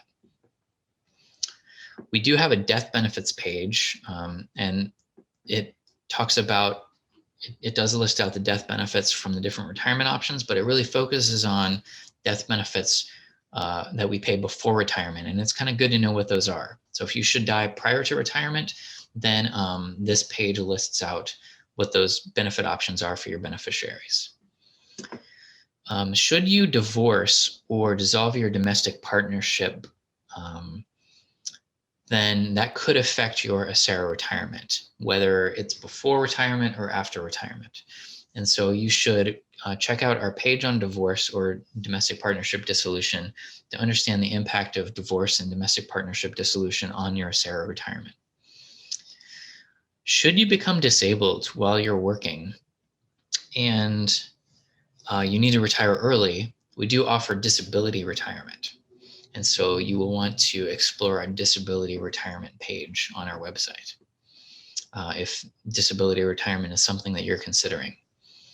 If you want to work after your retirement, and you're going to go work for anybody but our 6 participating employers, have at it. We don't care. We're going to consider you an Acera retiree, and we're going to pay you your Acera retirement every month for the rest of your life. Now, if you want to go back to work for one of our 6 participating employers, like for example, you're going to go back to work for your employer, then there are restrictions and duration limits that you're going to want to be aware of. And so you're going to want to read this page on our website. And then if you're going to relocate after retirement, we just want you to change your address with us so that we can send you official documentation, and that we can send you our open enrollment packet. Now, a good way to keep up to date with what's going on with Acera is to sign up for Acera News. And we hardly send out any news. We only send out important stuff, so you're not going to be inundated. And if you just go to acera.org/subscribe, we'll just make sure to keep you up to date on what the important stuff is that happens with Acera. And I do have one question here that I want to get to before I turn it over to Jean Hilliard to do the deferred compensation presentation. And the question is that the previous 78 pay periods is based on the date you receive the check, correct? Since the pay period itself starts 4 weeks before the pay date. If you're talking about how we set your final compensation period, it's going to be based on your actual pay periods. And if you're making your highest rate of pay at the end of your career, then your compensation period is going to be all the way up to your date of resignation. And so if you're tier 2, it's going to be the 3 years, starting with your date of resignation and going back into the past 3 years in the calendar. And so it's like 3 years worth of full-time pay periods. Now, if you worked part-time for any part of that, we will find additional part-time pay periods to tack on to get you up to the equivalent of 3 years of full-time pay. And then for your final question, let me come back to that after the deferred compensation seminar, because I don't have the answer to it yet. Or you can write into us at info@acera.org to get the answer to that. Or you can call us. So here's the number for our call center. Okay, so that's the end of my presentation. I wish you a beautiful retirement and a beautiful life. So thank you so much.